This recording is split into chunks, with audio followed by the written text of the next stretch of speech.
Hello viewers, আলো diary চ্যানেলের পক্ষ থেকে আমি অঙ্কিতা। প্রতিদিন নতুন নতুন ভালোবাসার গল্প সবার আগে শুনতে চাইলে আমাদের আলো ডায়েরি চ্যানেলটি সাবস্ক্রাইব করে পাশে থাকা বেল আইকনটি বাজিয়ে দিন। কেমন? ধন্যবাদ। আমার চোখ ধীরে ধীরে খুলছে। চোখ খোলার পর আমার বুকের উপরে ভারী কিছু একটা অনুভব করছি। কিছুক্ষণ পর বুঝতে পারি আমার বুকের উপর তামান্না শুয়ে আছে। আমি লাফ দিয়ে উঠলাম। তামান্নাও হকচকিয়ে উঠল। তামান্না আমার জ্ঞান ফিরেছে দেখে দ্রুত শাকিলকে ডাকতে লাগলো। তামান্নার আওয়াজ পেয়ে শাকিল দ্রুত আমার রুমে আসলো। দোস্ত, তোর জ্ঞান ফিরেছে দেখে আমি খুশি হয়েছি। আমাকে একটু পানি খাওয়া আমি দিচ্ছি। বলেই তামান্না আমার দিকে এক গ্লাস পানি দিল। আমি এক নিঃশ্বাসে পুরো পানি খেয়ে নিলাম। আমি নিজের দিকে তাকিয়ে দেখি আমার পিঠ আর বুক জুড়ে ব্যান্ডেজ করা। তোমার কি হয়েছিল তখন? হ্যাঁ, তোর কি হয়েছে বলতো? আমার দরজায় কেউ যেন টোকা দিল মাঝরাতে। আমি দরজা খুলে দেখি তুই আমার দরজার নিচে পড়ে আসিস, আর তোর পিঠে গুলি লেগেছিল। আমি দ্রুত তামান্নাকে ডেকে তোর গুলি বের করার ব্যবস্থা করি। তামান্না তোর এই অবস্থা দেখে পাগল হয়ে গিয়েছিল। আসিফকে ডাকতে গিয়ে দেখি তিনি তার রুমে নেই। এখনো পর্যন্ত তার খোঁজ পাইনি। শাকিলের কথা শুনে নিজের মস্তিষ্কে চাপ দিলাম। তারপর মনে পড়ে গেল সিজন 1 মানে দ্য সিক্রেট এজেন্ট গল্পের কথা। যারা এখনো পড়েননি তারা এই গল্পের ডিসক্রিপশনে দেওয়া লিঙ্কে ক্লিক করুন, কারণ এই সিরিজের প্রত্যেকটা গল্প একে অপরের সাথে জড়িত। আর এই সিরিজে ইরাক ও অর্থের মানে বুঝতে পারবেন। আমি তো সেই সিক্রেট ল্যাবে ছিলাম, আহত অবস্থায়। তাহলে আমি শাকিলের রুমের সামনে কিভাবে আসলাম? আর ডক্টর আসিফ সে কোথায়? চলো আমার সাথে। আরে কোথায় যাচ্ছ? তুমি তো অসুস্থ। আমার কিছুই হয়নি, চলো দ্রুত আমার সাথে। কথাটা বলে আমি হাইডেন ল্যাবের দিকে যেতে লাগলাম। শাকিল আর তামান্নাও আমার পিছু নিল। 2 মিনিট পর আমরা সে ল্যাবে ঢুকলাম। ল্যাবে ঢুকে ডক্টর আসিফের ডেড বডি পড়ে থাকতে দেখলাম। তামান্না নিজের চোখের সামনে নিজের আঙ্কেলের এই অবস্থা দেখে তার বডির কাছে গিয়ে কান্না করতে শুরু করে। কিন্তু এতে আমার কোনো ভ্রুক্ষেপ নেই। আমার চোখ ল্যাবের চারদিকটা স্ক্যান করছে। আমি ল্যাবের আশপাশটা ভালো করে দেখে নিলাম, কিন্তু না, রাকিবের ব্যাপারে কোনো ক্লু পেলাম না। তুই এভাবে কি খুঁজছিস? আর আসিফকে কে মারলো? তার থেকে বড় কথা হলো তুই কিভাবে এই জায়গার কথা জানতে পারলি? আমিও গতকাল এই জায়গায় গুলিতে আহত হয়েছিলাম, তবে আমি বেঁচে যাই বাদশা দ্য মাফিয়া কিংয়ের জন্য। মানেটা কি? আমি কিন্তু কিছুই বুঝতে পারছি না। আমি কিছু না বলে তামান্নার কাছে গিয়ে তাকে সান্ত্বনা দিতে লাগলাম। তামান্না, তোমার এই অমানুষ আঙ্কেলের কথা চিন্তা করে চোখের পানি ফেলার কোনো মানে নেই। তামান্না তার কান্না থামিয়ে আমার দিকে আশ্চর্যের চাউনিতে তাকিয়ে বলল, মানে কি রাজ? এখন না, সব পরে বলবো। শাকিল, তুই পুলিশকে ফোন দিয়ে আর অ্যাম্বুলেন্সকে ফোন দিয়ে আসতে বল। আমি কিন্তু আগেই ইনফর্ম করে দিচ্ছি, 5 মিনিটই এসে পড়বে। কিছুক্ষণের মধ্যে অ্যাম্বুলেন্স এসে ডক্টর আসিফের ডেড বডিকে নিয়ে গেল। আর পুলিশদের আমি আর শাকিল নিজেদের আসল পরিচয় বলে দিলাম। আর আমি বলে দিয়েছি যে তাদের সব ঘটনা ডিটেলসে থানায় গিয়ে বলবো। পুলিশ চলে যাওয়ার পর আমরা সেই সিক্রেট ল্যাব ত্যাগ করলাম। এখন তো বল সেখানে কি হয়েছিল। তাহলে শোন, আমি গতকালকে সব কথা খুলে বললাম। ব্ল্যাক ডেভিলি যে ডক্টর আসিফ, তারপর তার plan, Badshah the mafia king হরফে রাকিবের আগমন, সব খুলে বললাম। তামান্না তো এখনো বিশ্বাস করতে পারছে না যে তার আঙ্কেলই দেশের সব থেকে বড় শত্রু। আর শাকিলও অনেক আশ্চর্য হয়েছে। রাজ, তুই কোন রাকিবের কথা বলছিস? আমি কোন রাকিবের কথা বলছি তা মনে হয় তোকে বুঝিয়ে বলতে হবে না। এখন রাকিব হরফে এক্স এজেন্টই বাদশা দ্য মাফিয়া কিং। কে রাকিব? রাকিব আমাদের বেচমেট ছিল। আমি, শাকিল আর রাকিব ট্রেনিংয়ের সময় একে অপরের অনেক ক্লোজ ফ্রেন্ড হয়ে যাই। তিনজনই অনেক ভালো নাম্বার পেয়ে ট্রেনিংয়ে পাশ করেছিলাম। রাকিব অনেক ভালো কাজ করত। অন্যান্য এজেন্টরা যেসব মিশন কমপ্লিট করতে পারতো না, রাকিব তা সহজে কমপ্লিট করতে পারত। হঠাৎ রাকিব নিখোঁজ হয়ে যায়। আমরা তার বাসায় খোঁজ নিলে জানতে পারি যে রাকিবের বাসায় আগুন লেগে যাওয়ায় রাকিবের বাবা, মা, তার ছোট ভাইটা মারা যায়। তবে রাকিবের কোনো খোঁজ পায়নি।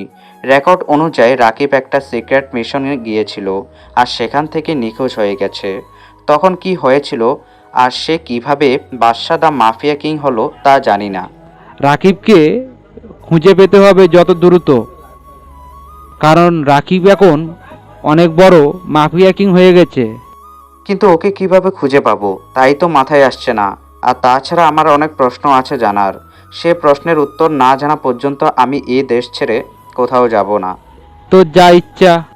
তামান্না, তোমার আঙ্কেলের জন্য আফসোস করে লাভ নেই। রাকিব না মারলে আমি নিজ হাতে তাকে মারতাম। আমার কোনো আফসোস নেই রাজ।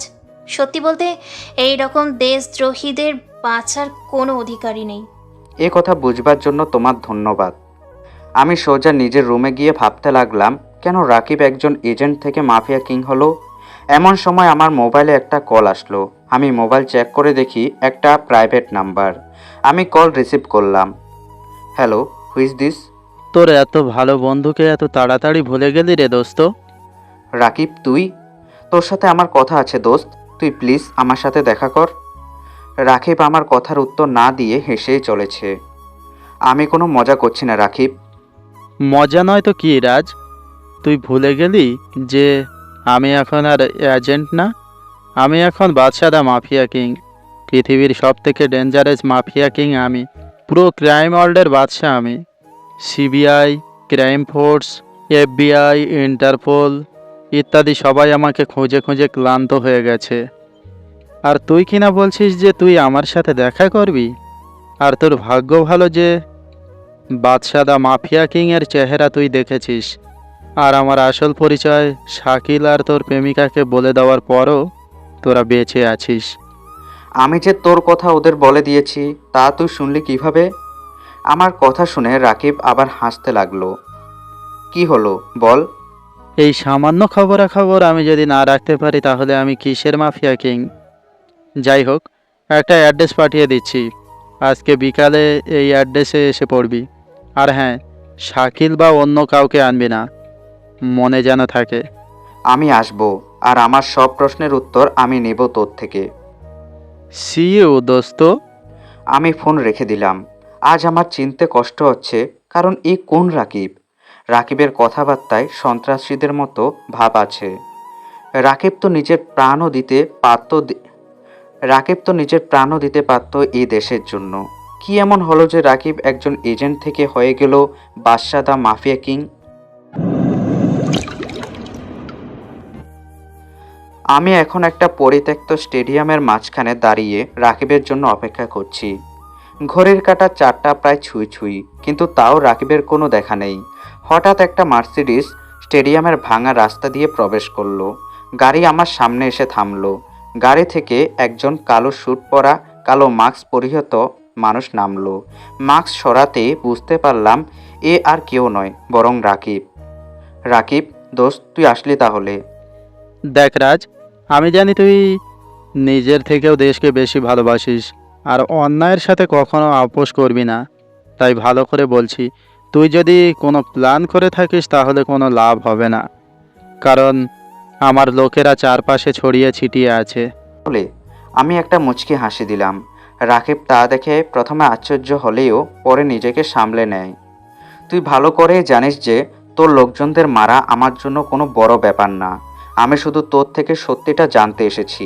কি সত্যি জানতে চাস তুই? আমি জানতে চাই তুই কোন এজেন্সি থেকে রিজাইন করেছিস আর কোন কারণে একজন দেশপ্রেমিক থেকে দেশদ্রোহী হয়েছিস। আমার প্রশ্ন শুনে রাকিব অট্ট হাসিতে ফেটে উঠল। এই প্রশ্ন আমাকে না করে তোর ক্যাপ্টেন আর জেনারেলকে গিয়ে জিজ্ঞাসা কর। আমি রাকিবের কথায় না চমকে পারলাম না, কারণ রাকিবের মাফিয়া কিং হওয়ার পেছনে তাদের কি ভূমিকা থাকতে পারে। আমি তোর কথা ঠিক বুঝলাম না রাকিব। তোর দেশদ্রোহী হওয়ার কারণ তারা কিভাবে জানবে? তারাই সব কিছু জানে, তারাই তো সব। শোন, তোকে আজ একটা গুরুত্বপূর্ণ কথা বলবো, যা আজ পর্যন্ত আমি কাউকে বলিনি। এমন কি কথা আছে যা তুই আমাকে বলতে চাস? আমার নেক্সট টার্গেট দেশের স্বনামধন্য কিছু অফিসার আর কিছু পলিটিশিয়ান। এখন তুই কি নিজের দেশকে বাঁচাবি? তাহলে তোকে আমাকে আটকাতে হবে, নাকি বন্ধুত্বের খাতিরে সরে যাবি? আমি তোর কথার আগামাথা কিছুই বুঝতে পারছি না। এখন যেহেতু দেশকে বাঁচানোর কথা উঠেছে, তাহলে আমার মাতৃভূমি সবার ঊর্ধ্বে। আর আমি তোকে আমার দেশের কোনো ক্ষতি করতে দেব না। তার আগে আমার বন্দুকের গুলি তোর কপাল ভেদ করে চলে যাবে। আমার কথা শুনে রাকিব আবারও হা হা করে হাসতে লাগলো। আমি আমার বন্দুক বের করার আগেই আশপাশ থেকে একটা ধোঁয়া বের হতে লাগলো। আমি ধোঁয়ার কারণে কিছুই দেখতে পাচ্ছি না। আমি চোখ বন্ধ করে রেখেছি, না হলে আমার চোখ জ্বলে যাবে। আমার কানে রাকিবের সে মার্সিডিস গাড়ি স্টার্ট হওয়ার আওয়াজ আসে। তার মানে সে চলে যাচ্ছে। আমি দৌড়ে ধোঁয়ার সীমানা পার হয়ে গাড়িকে ধরার চেষ্টা করি, কিন্তু পারলাম না। আমি ফিরে গেলাম সে ফার্ম হাউসে। তামান্না আর শাকিল আমার পথে বসেছিল। আমাকে আসতে দেখে দুজনে আমার কাছে দৌড়ে আসলো। তারা দুজনই আমার দিকে জিজ্ঞাসা করলো, রাকিবের দেখা পেয়েছিলি? সে কি বললো তোকে? সে তোমার কোনো ক্ষতি করে দেয়নি তো? সব বলবো, তবে তার আগে সবার বাংলাদেশে যাওয়ার জন্য তৈরি হয়ে নাও। হঠাৎ দেশে কেন ফিরবি? আর তুই না বললি যে তোর কিছু প্রশ্ন জানার আছে, যা না জেনে তুই দেশে ফিরবি না? কারণ দেশে আমি আমার সব প্রশ্নের উত্তর পাবো। আমার অনেক কিছু জানার আছে ক্যাপ্টেন আর জেনারেলের থেকে। আর তাছাড়া রাকিবের নেক্সট টার্গেট বাংলাদেশ, আর তাকে আটকাবো আমি। আমার কথা শুনে তামান্না নিজের আইটি কোম্পানিতে গিয়ে সেখান থেকে রিজাইন করে নেয়। সে আমার সাথে ফিরে যাবে দেশে।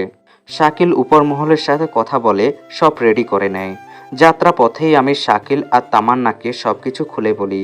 তারা আমার কথা শুনে চমকে যায়। কিছুক্ষণ আগে দেশের মাটিতে ফিরলাম। অনেক মিস করছি এই দেশের মাটিকে। কিছুক্ষণ আগে দেশের মাটিতে ফিরলাম। অনেক মিস করেছি এই দেশের মাটিকে, দেশের প্রকৃতিকে। আজ এত বছর পর দেশে ফিরে অনেক ভালো লাগছে। সব কিছুই পাল্টিয়ে গেছে। অনেক কিছুই পাল্টিয়েছে। তুমি এখন তোমার বাসায় যাও। আমি আর শাকিল হেডকোয়ার্টারে যাব এখন। সেখানে না গেলে আমি শান্তিতে বসতেও পারবো না। এখনই তো এলে, আর এখনই চলে যাবে? আগে বাসায় গিয়ে রেস্ট নাও, তারপর যেও। হ্যাঁ রাজ, তামান্না ঠিকই বলেছে। তুই বাসায় যা। আমিও আমার পরিবারের সাথে দেখা করিনি অনেক দিন হলো। ঠিক আছে, আগামীকাল সকালেই যাব তাহলে। শাকিল একটা ট্যাক্সি বুক করে চলে গেল। আমি আর তামান্না একটা ট্যাক্সি বুক করলাম। আমি তামান্নাকে তাদের বাসায় পৌঁছে দিয়ে নিজেদের বাসায় ফিরে যাই। আব্বু আম্মু আমাকে এত মাস পরে দেখতে পেয়ে নিজেদের আবেগ আটকে রাখতে পারলো না। আমিও তাদের জড়িয়ে ধরি। আব্বু আম্মুও এতদিন পর নিজেদের সন্তানকে দেখতে পেয়ে নিজেদের ভালোবাসা প্রকাশ করতে আমাকে জড়িয়ে ধরে। বিকেলে নদীর তীরে বসে আছি, এমন সময় রাহুল আসে। আমাকে দেখা মাত্রই জড়িয়ে ধরে। যতই হোক বেস্ট ফ্রেন্ড আমার। মিস করেছি তোকে। আমি বেশি মিস করেছি। তাই নাকি? বাদ দে, তোর জন্য সুখবর আছে। আমার জন্য সুখবর? তা কি সেটা? আমি তামান্নাকে খুঁজে পেয়েছি। সেও আমাকে অ্যাকসেপ্ট করেছে। আজকেই আমরা আমেরিকা থেকে এসেছি একসাথে। এটা আমার জন্য না, তোর জন্য সুখবর। 1 মিনিট, তুই আমেরিকা কবে গেলি? তুই তো অন্য শহরে গিয়েছিলি কাজের জন্য। এরে, ধরা খেয়ে গেলাম। বন্ধুর সাথে এতদিন দেখা হওয়ার খুশিতে সবই বলে দিচ্ছিলাম। না, আর কথা বাড়ানো যাবে না। আমি রাহুলকে ভুলভাল বুঝিয়ে বাসায় চলে এলাম। আমার পরিবার এবং রাহুলকে বলেছি আমি ছুটিতে এসেছি। আগামীকাল সকালে আমি হেডকোয়ার্টারে গেলাম, কারণ সেখানেই আমি আমার সব প্রশ্নের উত্তর পাবো। আমি অফিসে জেনারেলের কেবিনে গেলাম। সেখানে ক্যাপ্টেনও ছিল। আমাকে দেখা মাত্রই জেনারেল এবং ক্যাপ্টেন এগিয়ে এলো। আমার পিছু পিছু শাকিলও চলে এলো। আমি এখানে আসার আগে শাকিলকে ফোন করে আসতে বলেছি। Welcome boys. আমি জানতাম তোমরা। এরকম কঠিন ও জটিল মিশন কমপ্লিট করতে পারবে। তা ব্ল্যাক ডেভিল অর্থাৎ ডক্টর আসিফের খেল খতম কিভাবে করলে? ক্যাপ্টেনও একই কথা জিজ্ঞাসা করে। আমি ডক্টর আসিফকে মারিনি, অন্য কেউ মেরেছে। যে না থাকলে আমি বেঁচে ফিরতে পারতাম না আমেরিকা থেকে। আর এতক্ষণে হয়তো আমাদের এই বাংলাদেশও ধ্বংস হয়ে যেত বিনাশকারী মিসাইলের মাধ্যমে। কে তোমাকে বাঁচিয়েছে? তাকে তো সরকারের পক্ষ থেকে পুরস্কার দেওয়া উচিত। আমাদের সেই ব্যক্তির নাম বলো। সে আর কেউ নয়, পৃথিবীর টপ মাফিয়া কিংদের মধ্যে একজন, বাদশা দা মাফিয়া কিং। আমার কথা শুনে ক্যাপ্টেন আর জেনারেলের কপাল কুঁচকে গেল। তাদের মুখে চিন্তার ছাপ বিরাজমান। এতটুকুতেই অবাক হয়ে গেলেন? আরও বাকি আছে। এখনও তো আপনাদের বাদশা দ্য মাফিয়া কিংয়ের আসল পরিচয় বলিনি। আসল পরিচয় জানলে তো আপনারা আকাশ থেকে পড়বেন। তোমরা রাজ, তুমি কি জানো নাকি বাদশা এর আসল পরিচয়? পৃথিবীর বড় বড় দেশের বড় বড় ক্রাইম ইউনিট তার পিছনে আছে। আজ পর্যন্ত কেউ তার চেহারা দেখেনি বা আসল পরিচয় জানে না। তুমি যদি জেনে থাকো তাহলে আমাদের বলো। আমরা যদি তার আসল পরিচয় ফাঁস করি তাহলে আমরা বিশ্বের বুকে এক আলাদা পরিচয় পাবো। হ্যাঁ স্যার, ঠিকই বলছেন। আমরা আসলে এক আলাদা পরিচয় পাবো, কারণ সে আমাদের দেশেরই নাগরিক। আর তাকে আপনারা সকলেই জানেন। সে আর কেউ নয়, বরং আমাদের এক্স এজেন্ট রাকিব। আমার কথা শুনে ক্যাপ্টেন আর জেনারেল যেন আকাশ থেকে পড়ল। তাদের শরীর ঘামছে। এই এসির শীতল বাতাসের মধ্যেও তারা ঘামছে। তার মানে রাকিবের ব্যাপারে এরা নিশ্চয়ই কিছু জানে। এমন কি হয়েছে স্যার, যে কারণে আজ আমাদের এত ভালো এজেন্ট মাফিয়া কিং হয়েছে, যে এই দেশের আইন অনুযায়ী সকল কাজ করত এবং অপরাধীদের শাস্তি দিত? আজ সে অন্যায়ের পথে পা রেখেছে। আর আমি জানি আপনারা এই ব্যাপারে নিশ্চয়ই কিছু জানেন।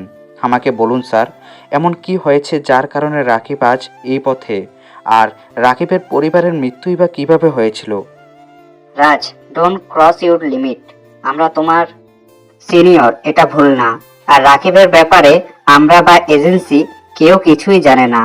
রাকিবের পরিবারের মৃত্যু একটা অগ্নিকাণ্ডে ঘটেছে, তা সবাই জানে। আর রিপোর্টেও তাই বলা আছে। এ বলে তারা রুম থেকে বের হয়ে যেতে লাগলো, কিন্তু আমার কথা শুনে তারা থেমে গেল। তাহলে রাকিব কেন বলল যে আপনারা সবকিছুই জানেন? তারা আমার দিকে ঘুরে তাকালো। তার মানে তুমি রাকিবের সাথে দেখা করেছো? তাহলে রাকিবকে সেখানে কেন মেরে ফেলোনি? আজ সে মোস্ট ওয়ান্টেড। আমরা কবে থেকে তার পিছে আছি তা কি তুমি জানো? স্যার, আমি কিভাবে জানবো? আপনারা তো আমাকে কিছুই বলছেন না। রাকিব আমাকে ওয়ার্নিং দিয়েছে। তার নেক্সট টার্গেট দেশের বড় বড় মন্ত্রী ও বড় বড় অফিসার। স্যার, আমি কোনো টাইগার শ্রফ না বা রাকিব কোনো ঋত্বিক রোশন না যে আমি বলবো আমি রাকিবকে আটকাবো। তবুও বলছি আমি রাকিবকে আটকাবো। আপনারা যদি রাকিবকে আটকাতে চান তাহলে আমাকে সবকিছু খুলে বলুন। ক্যাপ্টেন আর জেনারেল আমার কথা শুনে রুম থেকে চলে গেল। শাকিল আমার পিঠে হাত রাখলো। আমার মনে হয় তারা আমার থেকে কিছু লুকাচ্ছে। তোর তো মনে হচ্ছে, কিন্তু আমি শিওর যে তারা কিছু না কিছু জানে। এ বলেই আমি আমার কেবিনে চলে গেলাম। যাত্রাপথে সবাই আমাকে ও শাকিলকে শুভেচ্ছা জানালো এত বড় মিশন কমপ্লিট করার জন্য। আমি নিজের কেবিনে গিয়ে বসলাম। এই শুভেচ্ছার যোগ্য কি আমি নাকি অন্য কেউ? রাকিব না থাকলে তো এই মিশন কখনো শেষ হতো না। আমার কেন জানি মনে হচ্ছে ডক্টর আসিফের মৃত্যুতে কিছুই শেষ হয়নি, বরং শুরু হয়েছে। আমি চোখ বন্ধ করতেই পুরনো দিনের কথাগুলো ভাবতে লাগলাম। তখন আমি বুয়েট থেকে বেরিয়ে সিক্রেট এজেন্সিতে ট্রেনিংয়ে জয়েন হই। ট্রেনিংয়ের সময় আমার শাকিল এবং রাকিবের সাথে ভালো বন্ধুত্ব হয়। ট্রেনিং শেষে শাকিল অন্য শহরে চলে যায় মিশনের জন্য। আমি আর রাকিব একই শহরে ট্রান্সফার হই মিশনের জন্য। আমি আর রাকিব নিজেদের কেবিনে বসে আছি, তখন জেনারেল ফোন দিয়ে তার রুমে যেতে বলে। স্যার, আমাদের কি জন্য রেখেছেন? রাকিব ও রাজ, আমি তোমাদের একটা মিশনের জন্য ডেকেছি, কিন্তু এই মিশন আগের মিশনগুলোর মতো না। তাই আমি তোমাদের ডেকেছি, কারণ তোমরাই সিক্রেট এজেন্সির সব থেকে দক্ষ এজেন্ট। আর এই মিশনটা দেশের জন্য অনেক গুরুত্বপূর্ণ। তাই আমি এই মিশনের ব্যাপারে কাউকে জানাতে পারবো না। এমন কি মিশন যে কারণে আপনাকে এত দুশ্চিন্তায় লাগছে? আমাদের দেশের ডিফেন্স মিনিস্টার খবর দিয়েছি। কিছু বহিরাগত জঙ্গি বাহিনী ঢুকেছে। তাদের মূল উদ্দেশ্য হলো আমাদের দেশের ক্ষতি করে আমাদের দেশের মেরুদণ্ড ভেঙে ফেলা। আর তারা বাংলাদেশের মেরুদণ্ড এমন ভাবে ভাঙতে চায় যাতে আমরা আর কখনো সোজা হয়ে দাঁড়াতে না পারি। ইন্টেলিজেন্সি থেকে খবর এসেছে বিশ্বের টপ 10টি জঙ্গি বাহিনীর দল থেকে মোট 10 জনকে পাঠানো হয়েছে। আর তাদের হাত এত দূরে পৌঁছে গেছে যে আমরা এই মিশনের ব্যাপারে কাউকেই জানাতে পারবো না। আমাদের দেশের বড় বড় পলিটিশিয়ান কিংবা অফিসাররাও এই কেসের সাথে জড়িত থাকতে পারে। তাই আমরা চাই তোমরা দুইজন তাদের খুঁজে বের করে এমন ভাবে মারবে যাতে আর কেউ এই দেশের উপর চোখ রাখতেও 10 বার ভাববে। স্যার, এই মিশনের ব্যাপারে আর কে কে জানে? আমি, তোমরা আর তোমাদের ক্যাপ্টেন, আর কেউ জানে না। স্যার, আমরা এই মিশনের জন্য নিজেদের সর্বোচ্চ চেষ্টা করব। এই নাও, এই মিশনের ফাইল। এখানে সব তথ্য দেওয়া আছে যা তোমাদের এই মিশনে অনেক সাহায্য করবে। আমি আশা করি আজকের থেকেই তোমরা মিশন শুরু করবে। আপনার চিন্তা করার কোনো প্রয়োজন নেই, আমরা আজকে থেকেই মিশন শুরু করব। আমরা নিজেদের কেবিনে চলে গেলাম। আমরা একসাথে কেসটা হ্যান্ডেল করব, তাই আমাদের কেবিন এক করে দেওয়া হলো। রাজ, আমার কি মনে হয় জানিস, এই জঙ্গিবাদরা সবার আগে ঢাকায় হামলা করবে। তুমি কিভাবে বুঝলে? ফাইল পড়ে বুঝলাম। একবার ফাইলে চোখ বুলিয়ে দেখ। আমি রাকিবের হাত থেকে ফাইল হাতে নিয়ে ফাইলটা প্রথম থেকে শেষ পর্যন্ত পড়া শুরু করলাম। ফাইলে এই কেসের সব তথ্য লেখা আছে। 10 জন ভয়ঙ্কর জঙ্গি বাহিনীরা পুরান ঢাকার ভিতরে কোনো এক হোটেলে রয়েছে, যা ইন্টেলিজেন্সি থেকে জানা গেছে। আর তাদের হামলা কিছুদিনের মধ্যে হয়ে যাবে আশঙ্কা করা যায়। আমাদের পুরান ঢাকায় ছদ্মবেশে যেতে হবে। সেখানেই আমরা এই কেসের সম্পর্কে কিছু না কিছু জানতে পারবো। তাহলে অপেক্ষা কিসের? চল মিশন শুরু করা যাক। আমরা দুজন জেনারেলকে ইনফর্ম করেই বেরিয়ে পড়ি পুরান ঢাকার উদ্দেশ্যে। সেখানে হয়তো বহিরাগত শত্রুদের খুঁজে পাবো। আমরা পুরান ঢাকার একটা সস্তা হোটেলে উঠলাম। কোনো অপরাধী 5 স্টার হোটেলে যাবে না, কারণ সেখানকার নিরাপত্তা ব্যবস্থার কারণে তাদের আসল পরিচয় ফাঁস হওয়ার সম্ভাবনা থাকে। তাই আমরাও তাদের মতো সস্তা হোটেলে গিয়ে উঠি। আমি আর রাকিব একটা double bed single room book করলাম, কারণ আমাদের একসাথে থাকাই ভালো। পুরান ঢাকার জনবসতিপূর্ণ এলাকাগুলো ঘুরে ঘুরে দেখতে থাকি। আশেপাশে যত হোটেল আছে সেখানেও নজর রাখতে থাকি, কিন্তু কোনো কিছু সন্দেহজনক লাগেনি আমাদের কাছে। 2-3 দিন পর আমাদের অবজারভেশন যখন শেষ, তখনই ঘটলো এক অঘটন। সবাইকে অবাক করে হঠাৎ পুরান ঢাকার ঢাকেশ্বরী মন্দিরের সামনে বোম ব্লাস্ট হয়। সেদিন হিন্দু ধর্মের কোনো এক উৎসব ছিল, সুতরাং মানুষের ভিড় ছিল ভরপুর। আর এ সুযোগে কিছু মানুষরূপী জানোয়ার তাদের চেহারা দেখিয়ে দিয়েছে। শত শত মানুষ মারা যায় আর হাজার হাজার মানুষ আহত হয়। জঙ্গি বাহিনীরা নিজেদের পাক্কা মুসলমান দাবি করে, তাই নিজেদের ঈমান দেখানোর জন্য আমাদের দেশেরই জাতীয় মন্দিরে হামলা করে। আজ দেশ উথালপাতাল হয়ে গেছে। সব জায়গায় এক অজানা আতঙ্ক। হিন্দু ধর্মের মানুষরা মুসলমানদের দোষারোপ করছে। আমি আর রাকিব একটা কফি শপে বসে আছি। নিজেদের প্রতি ঘৃণা জন্মে গেছে। এতদিন চেষ্টা করার পরও নিরপরাধ মানুষদের মৃত্যু আটকাতে পারলাম না। নিজেকে দোষ দিয়ে কি হবে রাকিব?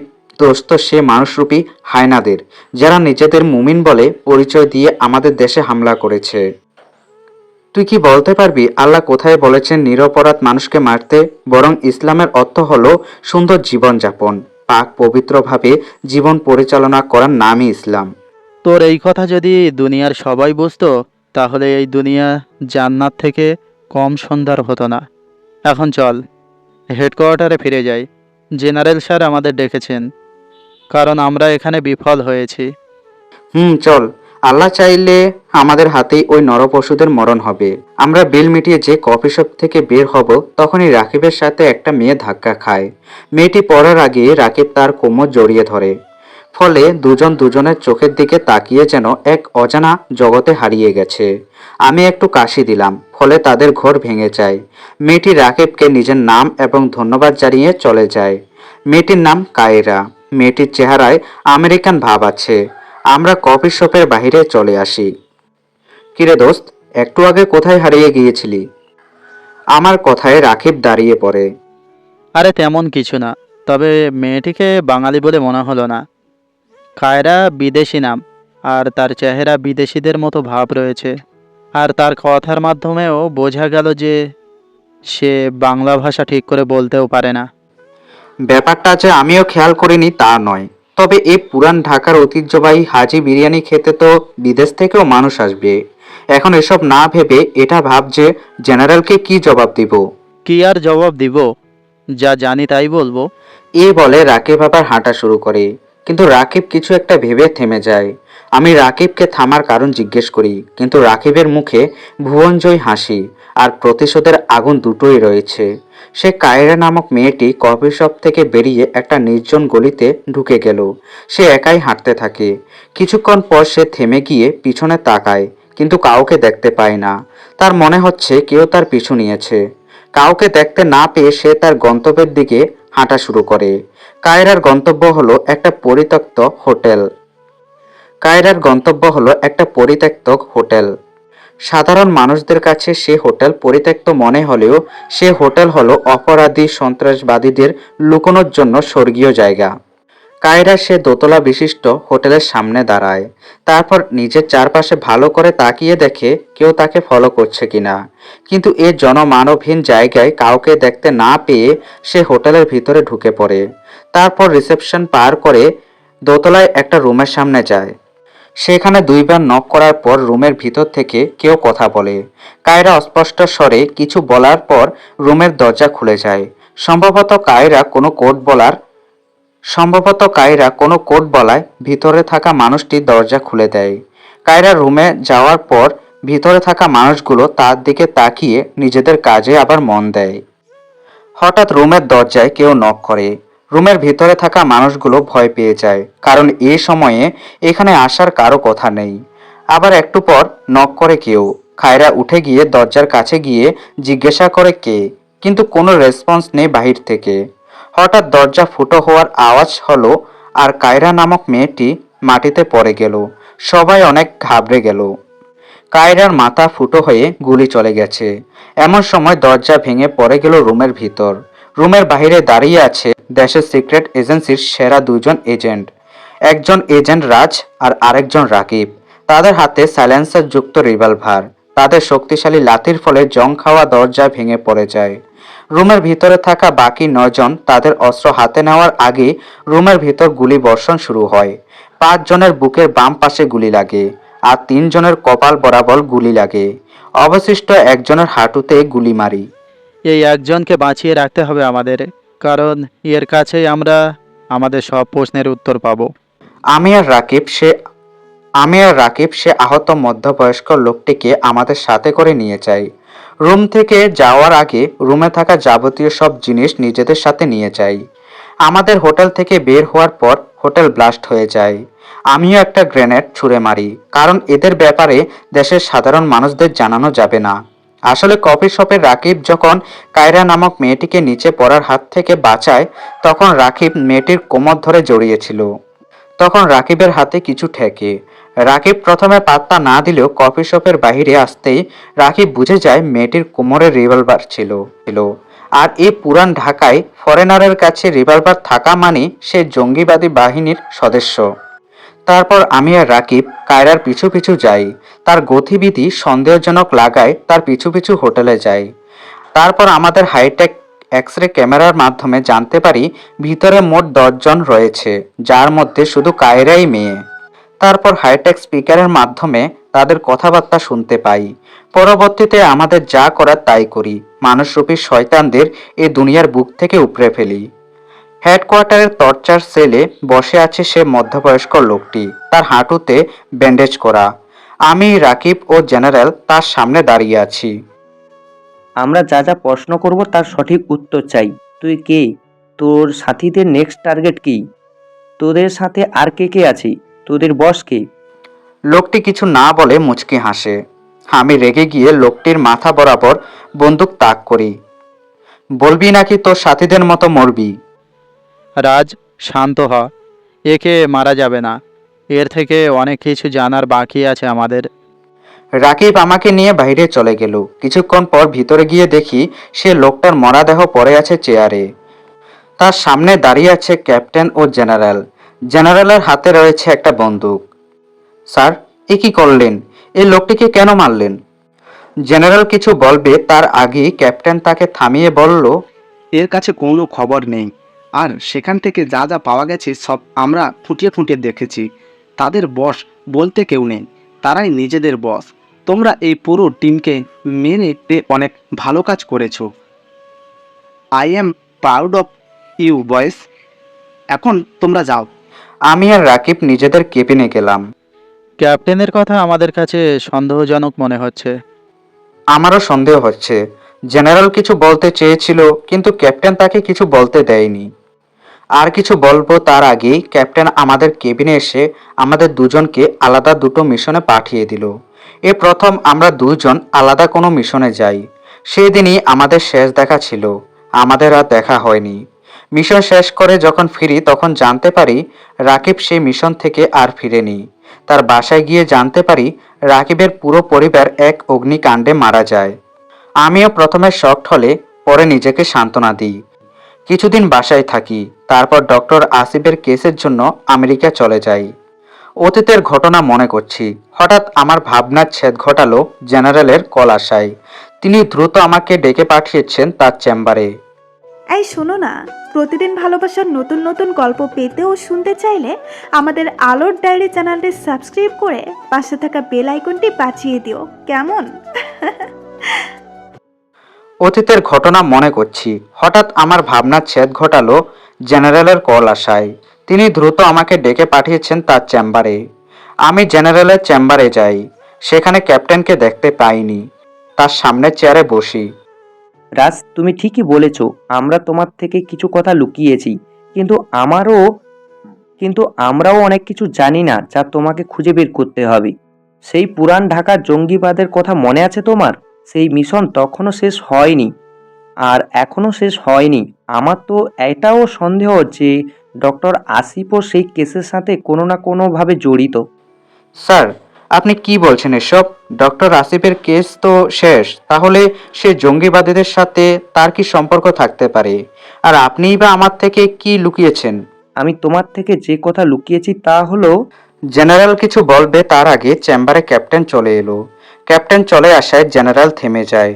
এইমাত্র খবর এসেছে ডিফেন্স মিনিস্টারের পিএ খুন হয়েছে। তার লাশের পাশে ছিল একটা রাজা বাদশাহদের মুকুটের মুখোশ। আমি ক্যাপ্টেনের কথা শুনে আশ্চর্য না হয়ে পারলাম না। তার মানে রাকিবের প্রথম টার্গেট ডিফেন্স মিনিস্টারের পিএ ছিল? তুমি কিভাবে বুঝলে এই খুন রাকিব করেছে? স্যার, ভুলে যাবেন না, রাকিব এখন বাদশা দা মাফিয়া কিং। আর সে যেসব খুন করে সেসব ব্যক্তিদের লাশের পাশে একটা করে মুকুটের মুখোশ রেখে যায়। আমার কথা শুনে জেনারেল কিছু ভাবতে থাকে।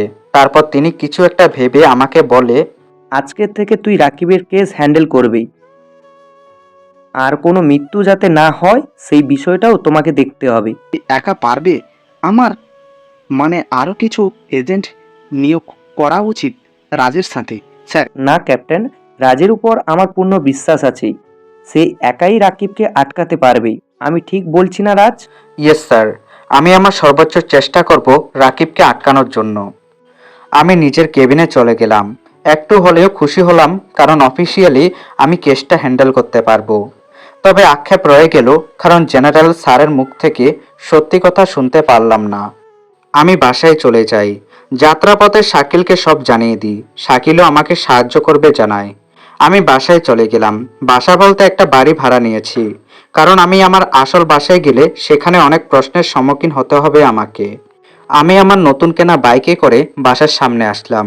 আমি বাসাটা একটু জঙ্গলের ভিতরে নিয়েছি, যাতে আমার কাজ করার সময় কেউ আমাকে ডিস্টার্ব করতে না পারে। আমি দরজার কাছে যেতেই আমার খটকা লাগে। দরজার সামনে জুতোর ছাপ। এই জায়গায় সাধারণত অনেক ধুলোবালি জমে থাকে, তাই জুতোর ছাপ স্পষ্টভাবে ফুটে রয়েছে। এটা যে আমার পায়ের ছাপ না সেটা দেখেই বোঝা যাচ্ছে। আমি দরজার লক এটা যে আমার পায়ের ছাপ না সেটা দেখেই বোঝা যাচ্ছে। আমি দরজার লকে চাবি ঢুকাই, ধীরে ধীরে চাবি ঘুরাই। খচখচ করছে, তার মানে লকের সাথে কেউ জোর জবরদস্তি করেছে। আমি ধীরে ধীরে দরজা খুলি। আগে ভালো করে দেখে নিলাম দরজার সাথে কোনো তার বা ইলেকট্রনিক কিছু আছে কিনা। পুরোপুরি শিওর হয়ে ভিতরে যাই। কোমর থেকে 9mm এর বন্দুকটা বের করে হাতে নিলাম। আশপাশটা ভালো করে পর্যবেক্ষণ করছি। আমার চোখ গিয়ে আটকায় টেবিলের উপর ফুলদানিতে। আমি তো সকালে এই ফুলদানি দেখিনি, তার মানে কেউ আমার বাসা থেকে বের হওয়ার পর এটা রেখেছে। আমি ভালো করে শুনতেই আমার কানে ঘড়ির টিক টিক আওয়াজ আসলো। আমি দ্রুত ফ্রিজ থেকে ঠান্ডা পানি বের করে ফুলদানির ভিতরে ঢেলে দিই। টিক টিক আওয়াজ বন্ধ হয়ে যায়। ফুলদানির ভেতরে হাত দিতে কিছু একটা হাতে ঠেকে। আমি হাত বের করে দেখি একটা টাইম বোম, যার টাইমিং শেষ হবে আর 1 মিনিট পর। কিন্তু আমার পানি ঢেলে দেওয়ায় বোম নিস্তেজ হয়ে গেছে। আমি হাত বের করে দেখি একটা টাইম বোম, যার টাইমিং শেষ হবে আর 1 মিনিট পর, কিন্তু আমার পানি ঢেলে দেওয়ায় বোম নিস্তেজ হয়ে গেছে। তার মানে আমার হেডকোয়ার্টার থেকে বের হওয়ার সময় অনুযায়ী টাইমার সেট করা হয়।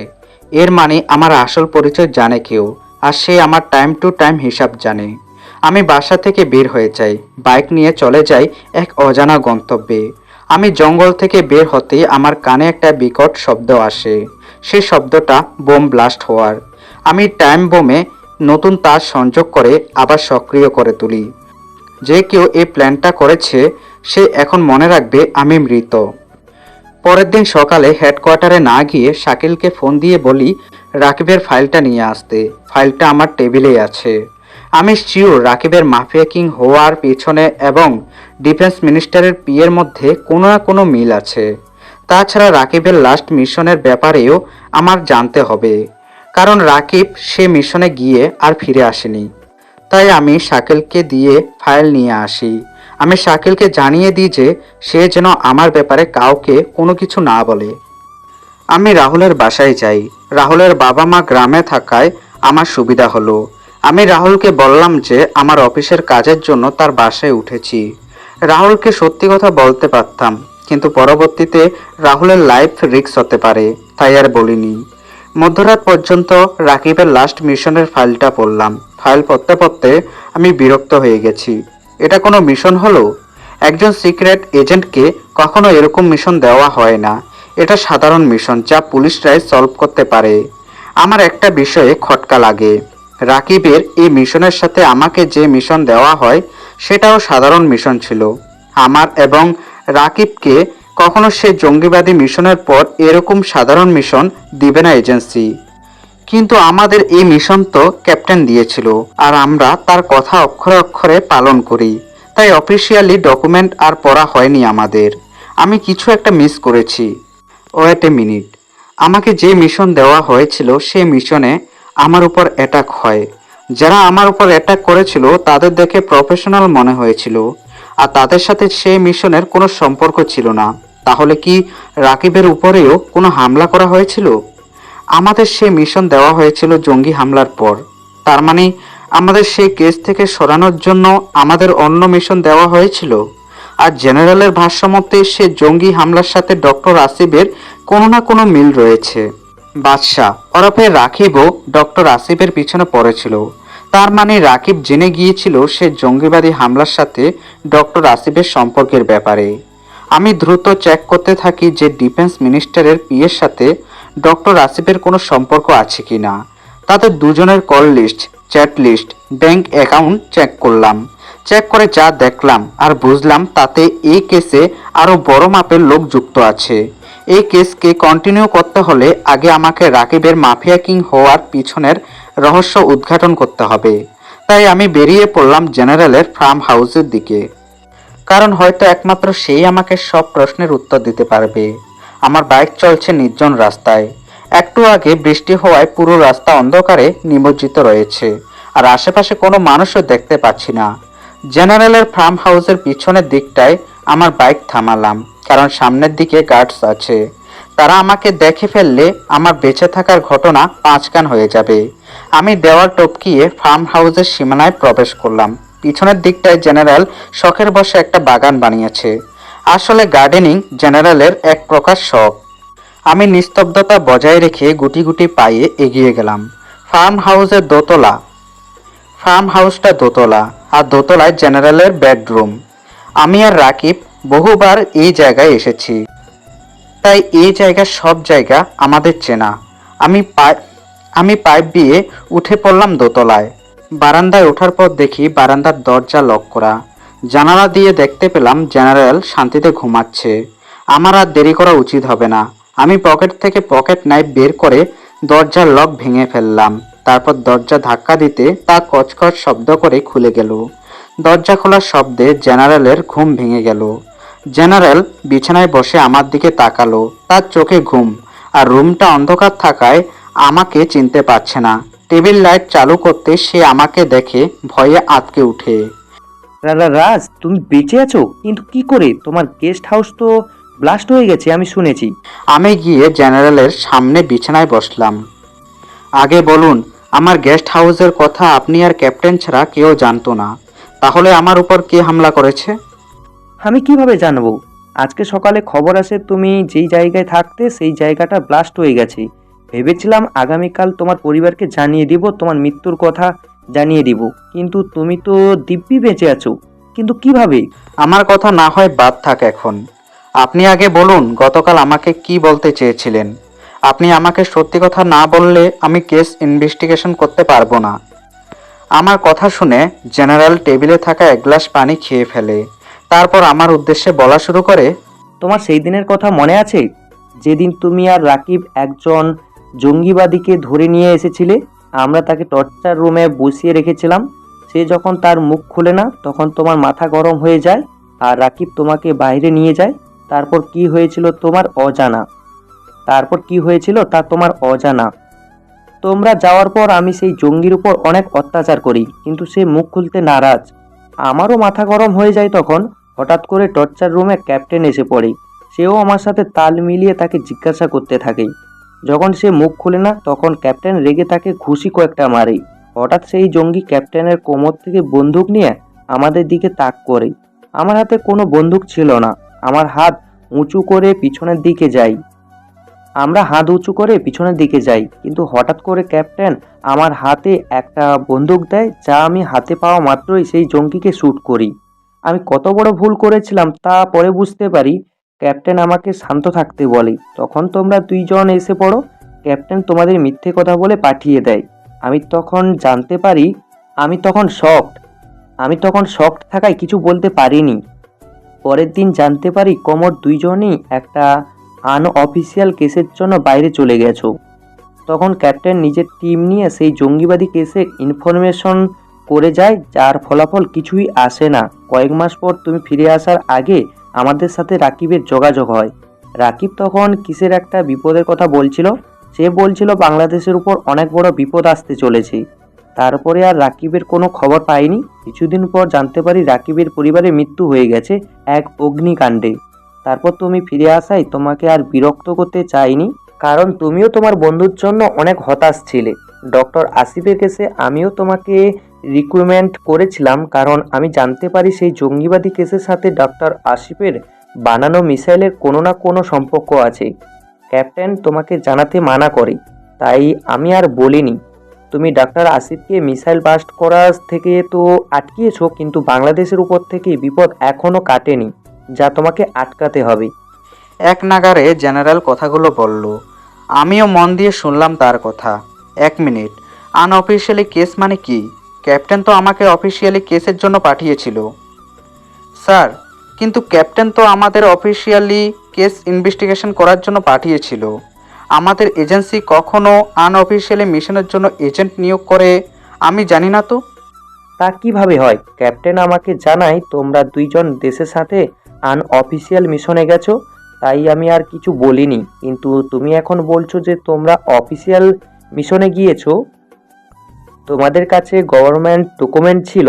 স্যার, আপনি ভালো করে জানেন আমরা আপনাদের উপর চোখ বন্ধ করে বিশ্বাস করি, তাই আর ডকুমেন্ট চাইনি ক্যাপ্টেনের কাছে।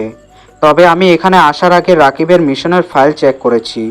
আমাদেরকে তখন এমন একটি মিশন দেওয়া হয়েছিল যা পুলিশ কেসের মতো সাধারণ কেস ছিল, কিন্তু আমার উপর অ্যাটাক হয় যা প্রফেশনাল অ্যাটাক ছিল। আমার মনে হয় রাকিবের উপরও হামলা হয়েছিল।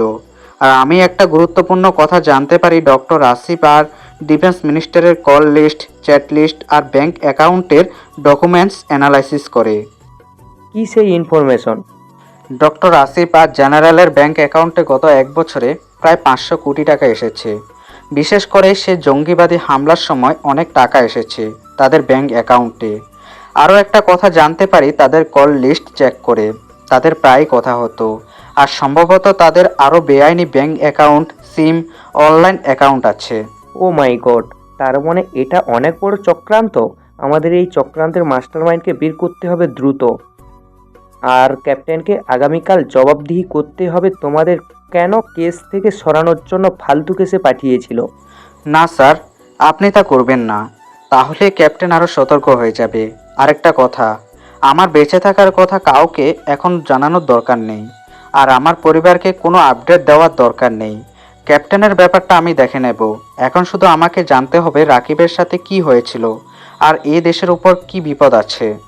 তুমি নিশ্চিন্তে কেস ইনভেস্টিগেশন করতে থাকো।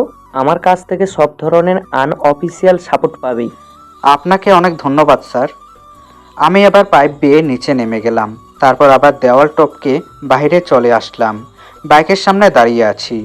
ভাবছি রাহুলের বাসায় যাব, ঠিক আছে, কিন্তু আমি কেসের যেখানে ছিলাম প্রথমে, এখনও ঠিক সেই জায়গায় আছি। এখন যদি ক্যাপ্টেনকে গিয়ে ধরি তাহলে কোনো লাভ হবে না, কারণ আমার কাছে কোনো প্রমাণ নেই। আমার এই কেসটার ইনভেস্টিগেশন করতে হলে আমাকে প্রথমে রাকিবের মাফিয়া কিং হওয়ার পিছনের রহস্যটা জানতে হবে। আর তাই আমাকে রাকিবের সাথে দেখা করতে হবে। কিন্তু রাকিবকে এখন কোথায় পাবো? এসব ভাবছি, এমন সময় মোবাইলে একটা মেসেজ আসলো। মেসেজে লেখা আছে, আমার সাথে দেখা করতে চাস? এই মেসেজ কে করেছে জানি না। কিছু একটা লিখতে যাব, তখন হঠাৎ করে কেউ একজন আমার হাত থেকে মোবাইলটা ছু মেরে পালিয়ে যেতে থাকে। ঘটনার আকস্মিকতায় কিছুই বুঝলাম না। লোকটা একটা বাইকে উঠে পালিয়ে যেতে থাকে। আমিও আমার বাইক নিয়ে তার পিছু করি। আমার সামনে থাকা বাইক তার সর্বোচ্চ গতিতে ছুটছে। আমার বাইকও ফুল স্পিডে চলছে। এমন মনে হচ্ছে যেন আমরা বাতাসের সাথে রেস করছি। নির্জন রাস্তা দিয়ে ছুটছে দুটো বাইক। একটা বাইক আরেকটা বাইকের পিছনে ছুটছে। আমি মোবাইলের জন্য এত কষ্ট করছি না। আমার মোবাইলে অনেক ডকুমেন্টস আছে যা আমার লাগবে। আমার সামনে থাকা বাইক একটা ব্রিজ পার করে জঙ্গলের রাস্তায় ঢুকে যায়। আমিও পিছু পিছু জঙ্গলের রাস্তায় ঢুকে পড়ি আমার বাইক নিয়ে। জঙ্গলের আশপাশটা ঘন ঝোপঝাড়ে ভরা, আর এখানে অন্ধকারের পরিমাণটা অনেক বেশি। হঠাৎ আমার সামনে থাকা বাইকটা জঙ্গলের ভিতর ঢুকে যায়। আমার বাইকও ছুটছে তার আপন গতিতে। আমার সামনে থাকা বাইকটা থেমে যায়। সে লোক বাইক থেকে নেমে জঙ্গলের ভিতর দৌড় দিল। জঙ্গলের ভিতরে বাইক যাবে না বুঝে আমিও বাইক থামিয়ে সেই লোকের পিছনে দৌড় লাগালাম। লোকটা একটা কাঠের তৈরি ঘরের ভিতর ঢুকে গেল। এই গভীর জঙ্গলে এরকম ঘর থাকার কথা না। আমিও ঘরের ভিতর ঢুকে পড়লাম। ভিতরে ঢোকার পর দেখি ঘরের ভিতরে অনেক লোক আছে। আমার সামনে দাঁড়িয়ে আছে সেই লোক যে আমার মোবাইল নিয়ে পালিয়েছে। সবাই আমার দিকে তাকিয়ে আছে। আমি আক্রমণাত্মকভাবে দাঁড়ালাম যে আমি ঝাঁপিয়ে পড়ব তাদের উপর। তখন একটা অতি পরিচিত কণ্ঠ আমার কানে ভেসে আসলো। সব লোক এক সাইডে সরে গেল। তাদের পেছন থেকে বেরিয়ে আসলো রাকিব, হরফে বাদশা দা মাফিয়া কিং। তার মানে এটি একটা ট্র্যাপ ছিল আমাকে এখানে আনার জন্য। আমাকে এখানে আনার মানে কি রাকিব? কেন, তুই আমার সাথে দেখা করার জন্য উঠে পড়ে লেগেছিলিস, তাই আমিই তোকে আমার কাছে নিয়ে আসলাম। তুই কিভাবে জানলি যে আমি তোকে খুঁজছি? আমি মাফিয়া কিং এমনি হয়নি। আমার লোক তোর সব খবর আমাকে দিত। তোর বুদ্ধিমত্তার উপর আমার পূর্ণ বিশ্বাস আছে। আমি জানি আমি তোকে এখানে না নিয়ে আসলেও তুই আমাকে কোনো না কোনোভাবে খুঁজে পেতি। কিন্তু আমার আর তোর উভয়ের কাছে এত সময় নেই। এই দেশের উপর যে বিপদ আছে সেই বিপদকে আমি অথবা তুই কেউ একা আটকে রাখতে পারবো না। আমাদের আগের মতো একসাথে মিশনে নামতে হবে। সে কখন থেকে শুধু বিপদ আর বিপদ শুনছি, কিন্তু কি সে বিপদ? আর তুই মাফিয়া কিং কিভাবে হলি তাও আমি জানি না।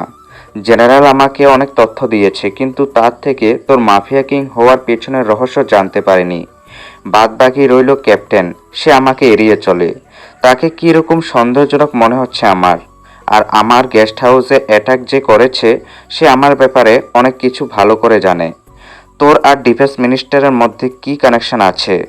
আমার মনে অনেক প্রশ্ন আছে, যার উত্তর একমাত্র তুই আমাকে দিতে পারবি। আমি জানি তোর মনে অনেক প্রশ্ন আছে যার উত্তর তুই খুঁজছিস, কিন্তু আমার মনে অনেক প্রশ্ন আছে যার উত্তর না পেলে আমিও তোকে কিছু বলতে পারবো না। আমাকে আগে শিওর হতে হবে, তাই আমি তোকে যা জিজ্ঞাসা করছি তার উত্তর দে আগে। তোর আবার কি প্রশ্ন আছে? তুই জেনারেলের থেকে যা যা জেনেছিস সব আমাকে বল। এই কেসের ব্যাপারে তোর কাছে কি কি ইনফরমেশন আছে সব আমাকে বল। আমি দীর্ঘ একটা নিঃশ্বাস নিলাম। তারপর রাকিবকে সব বলে দিলাম যা এই পর্যন্ত আমি জেনেছি। রাকিব সব ঘটনা শুনে তার পিছু পিছু আমাকে আসতে বলল। আমিও রাকিবের পিছু পিছু যেতে থাকি। রাকিব আমাকে একটা আন্ডারগ্রাউন্ড রুমে নিয়ে যায়। পুরো আন্ডারগ্রাউন্ড রুমটা আধুনিকতার ছোঁয়ায় ভরা। সব ধরনের কম্পিউটার, অস্ত্র ও ইলেকট্রনিক জিনিস রয়েছে। আমি একটা দেওয়ালের দিকে তাকাতেই অবাক হয়ে যাই, কারণ পুরো দেওয়াল জুড়ে আমার জেনারেল, ক্যাপ্টেন, ডিফেন্স মিনিস্টার ও তার পিএ ডক্টর আসিফ এবং দেশের বড় বড় অফিসার ও পলিটিশিয়ানদের বিভিন্ন পিক রয়েছে। এসব কি রাকিব? আমি সবার উপরে নজর রাখছিলাম, যাদের উপর আমার সন্দেহ তাদেরকে আমি নিশানায় রেখেছি। তার মানে আমার উপরেও তো সন্দেহ? না, তোর মাধ্যমে আমি সবার কাছে পৌঁছেছি। আমি এই দেশকে বিপদমুক্ত করতে চাই। আবার সে বিপদ? বিপদটা কি? এখনই আমাকে সব বলবি। তুই কিভাবে মাফিয়া কিং হলি, আর তোর সে মিশনে যাওয়ার পর তোর পরিবারের অগ্নিকাণ্ডে মৃত্যু হওয়ার। আমার পরিবারের মৃত্যু অগ্নিকাণ্ডে হয়নি, আমার পরিবারের খুন হয়েছে।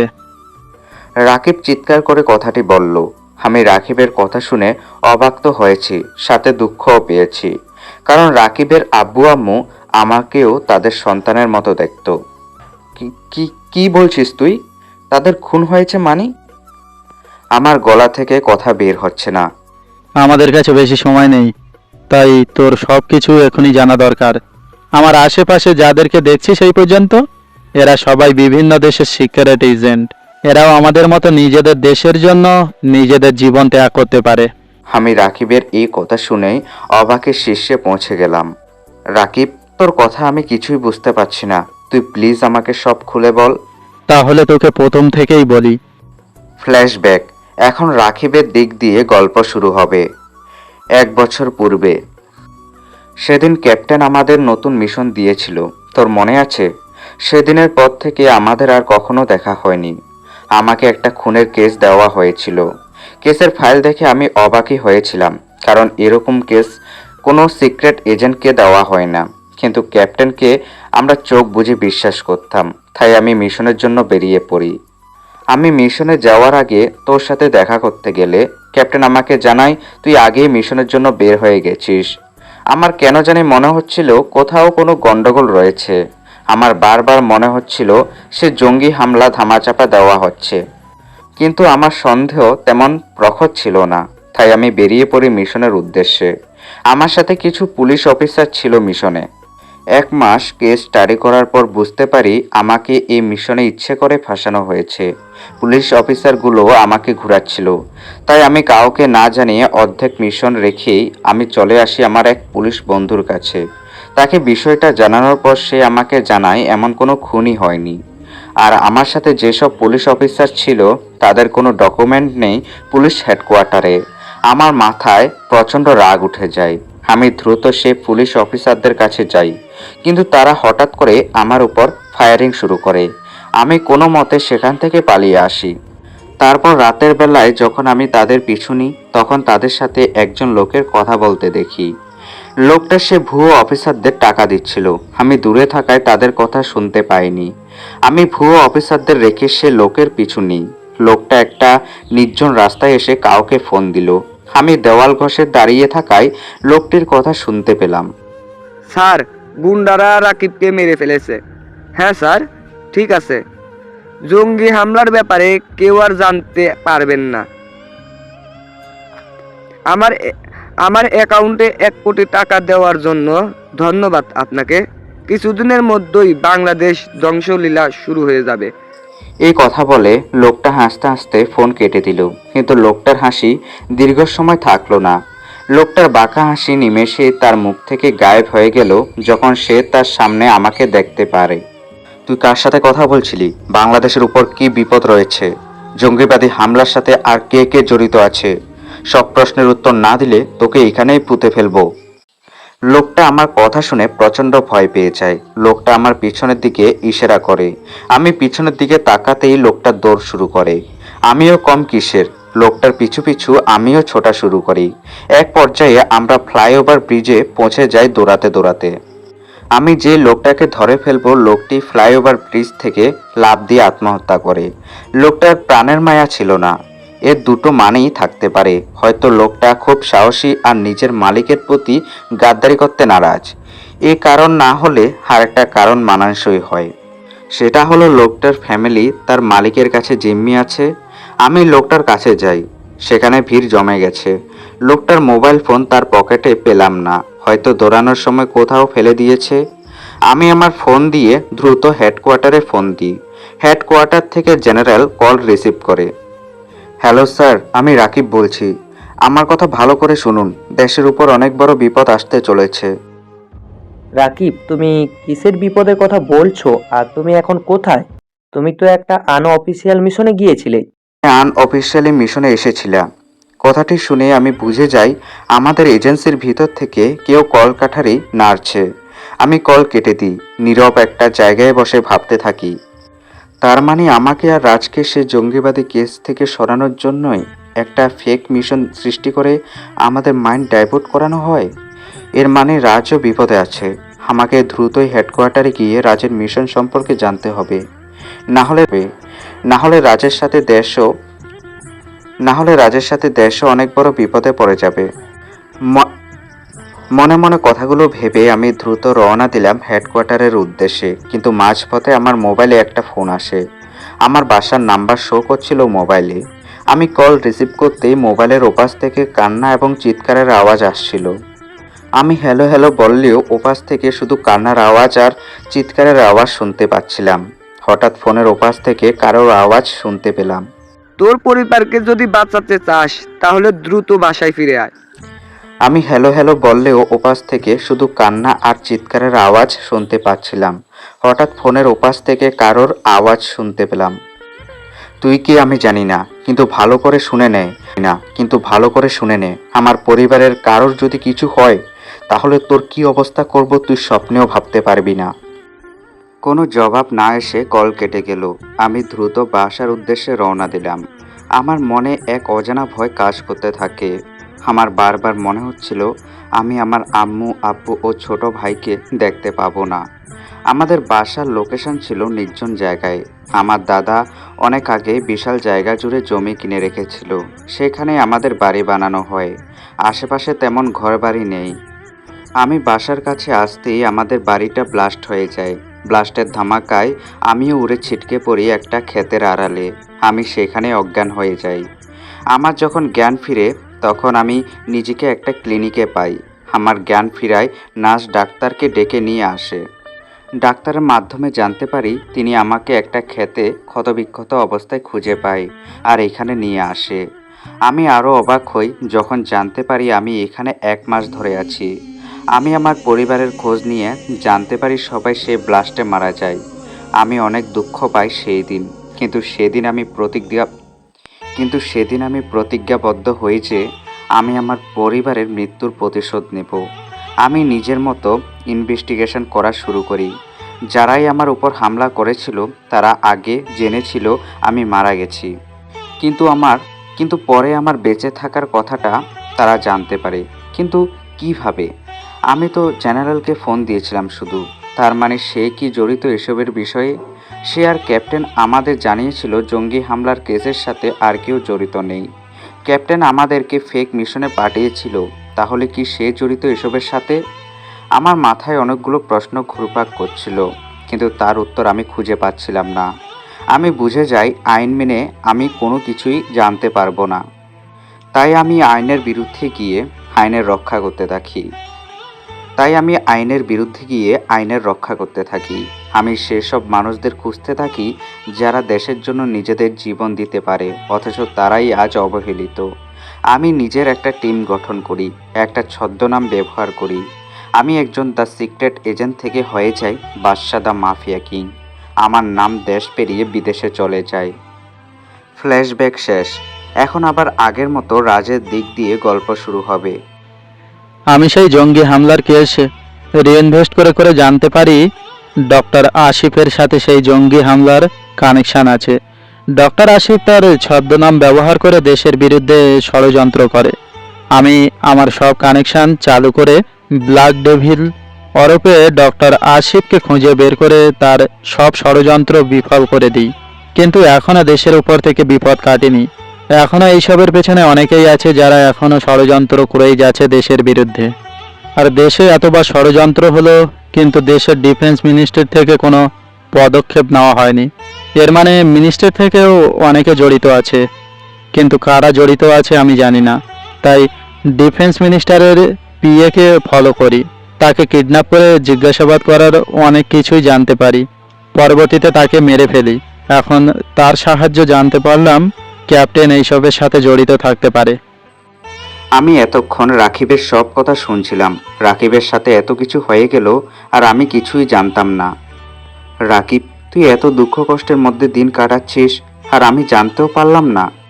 এখন এইসব ভাবার সময় নেই। আমাদের দ্রুত এইসব ষড়যন্ত্রের মাস্টার মাইন্ডকে খুঁজে বের করতে হবে। আমরা এখনো জানি না কি সেই নতুন বিপদ যা দেশের উপর কালো ছায়ার মতো ঘুরপাক করছে। আমার মাথায় একটা ভালো বুদ্ধি আছে। ক্যাপ্টেন যদি সত্যি এসবের সাথে জড়িত থাকে তাহলে তার এমন অবস্থা করব যে এ দেশের উপর কেউ হামলা করার আগে 10 বার ভাববে।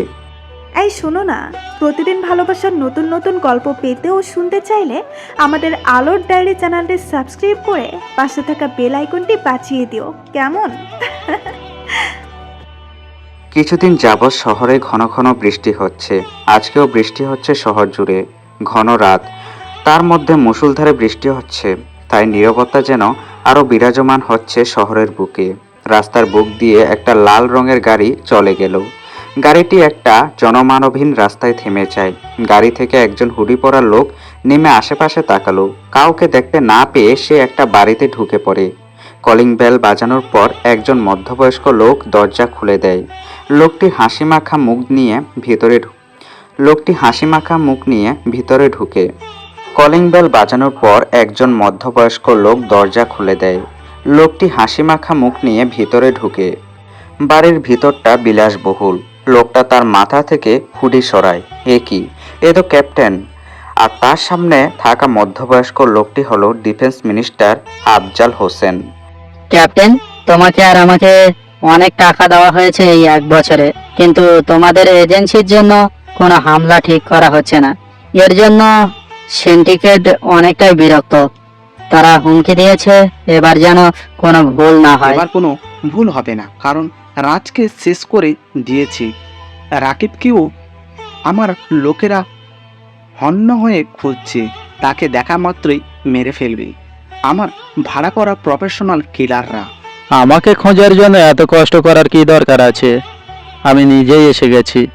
ক্যাপ্টেন আর ডিফেন্স মিনিস্টার তাদের পিছনে তাকাতেই দেখে রাকিব একটা চেয়ারে বসে আছে। তার হাতে রয়েছে তার ফেভারিট চাইনিজ কুড়াল। ক্যাপ্টেন আর ডিফেন্স মিনিস্টার অনেক ভয় পেয়ে যায়। রাকিব, তুমি এখানে? ক্যাপ্টেনের গলা থেকে আওয়াজ বের হচ্ছে না ভয়ে। ডিফেন্স মিনিস্টার বুঝে গেল তাদের কপালে বিপদ আছে।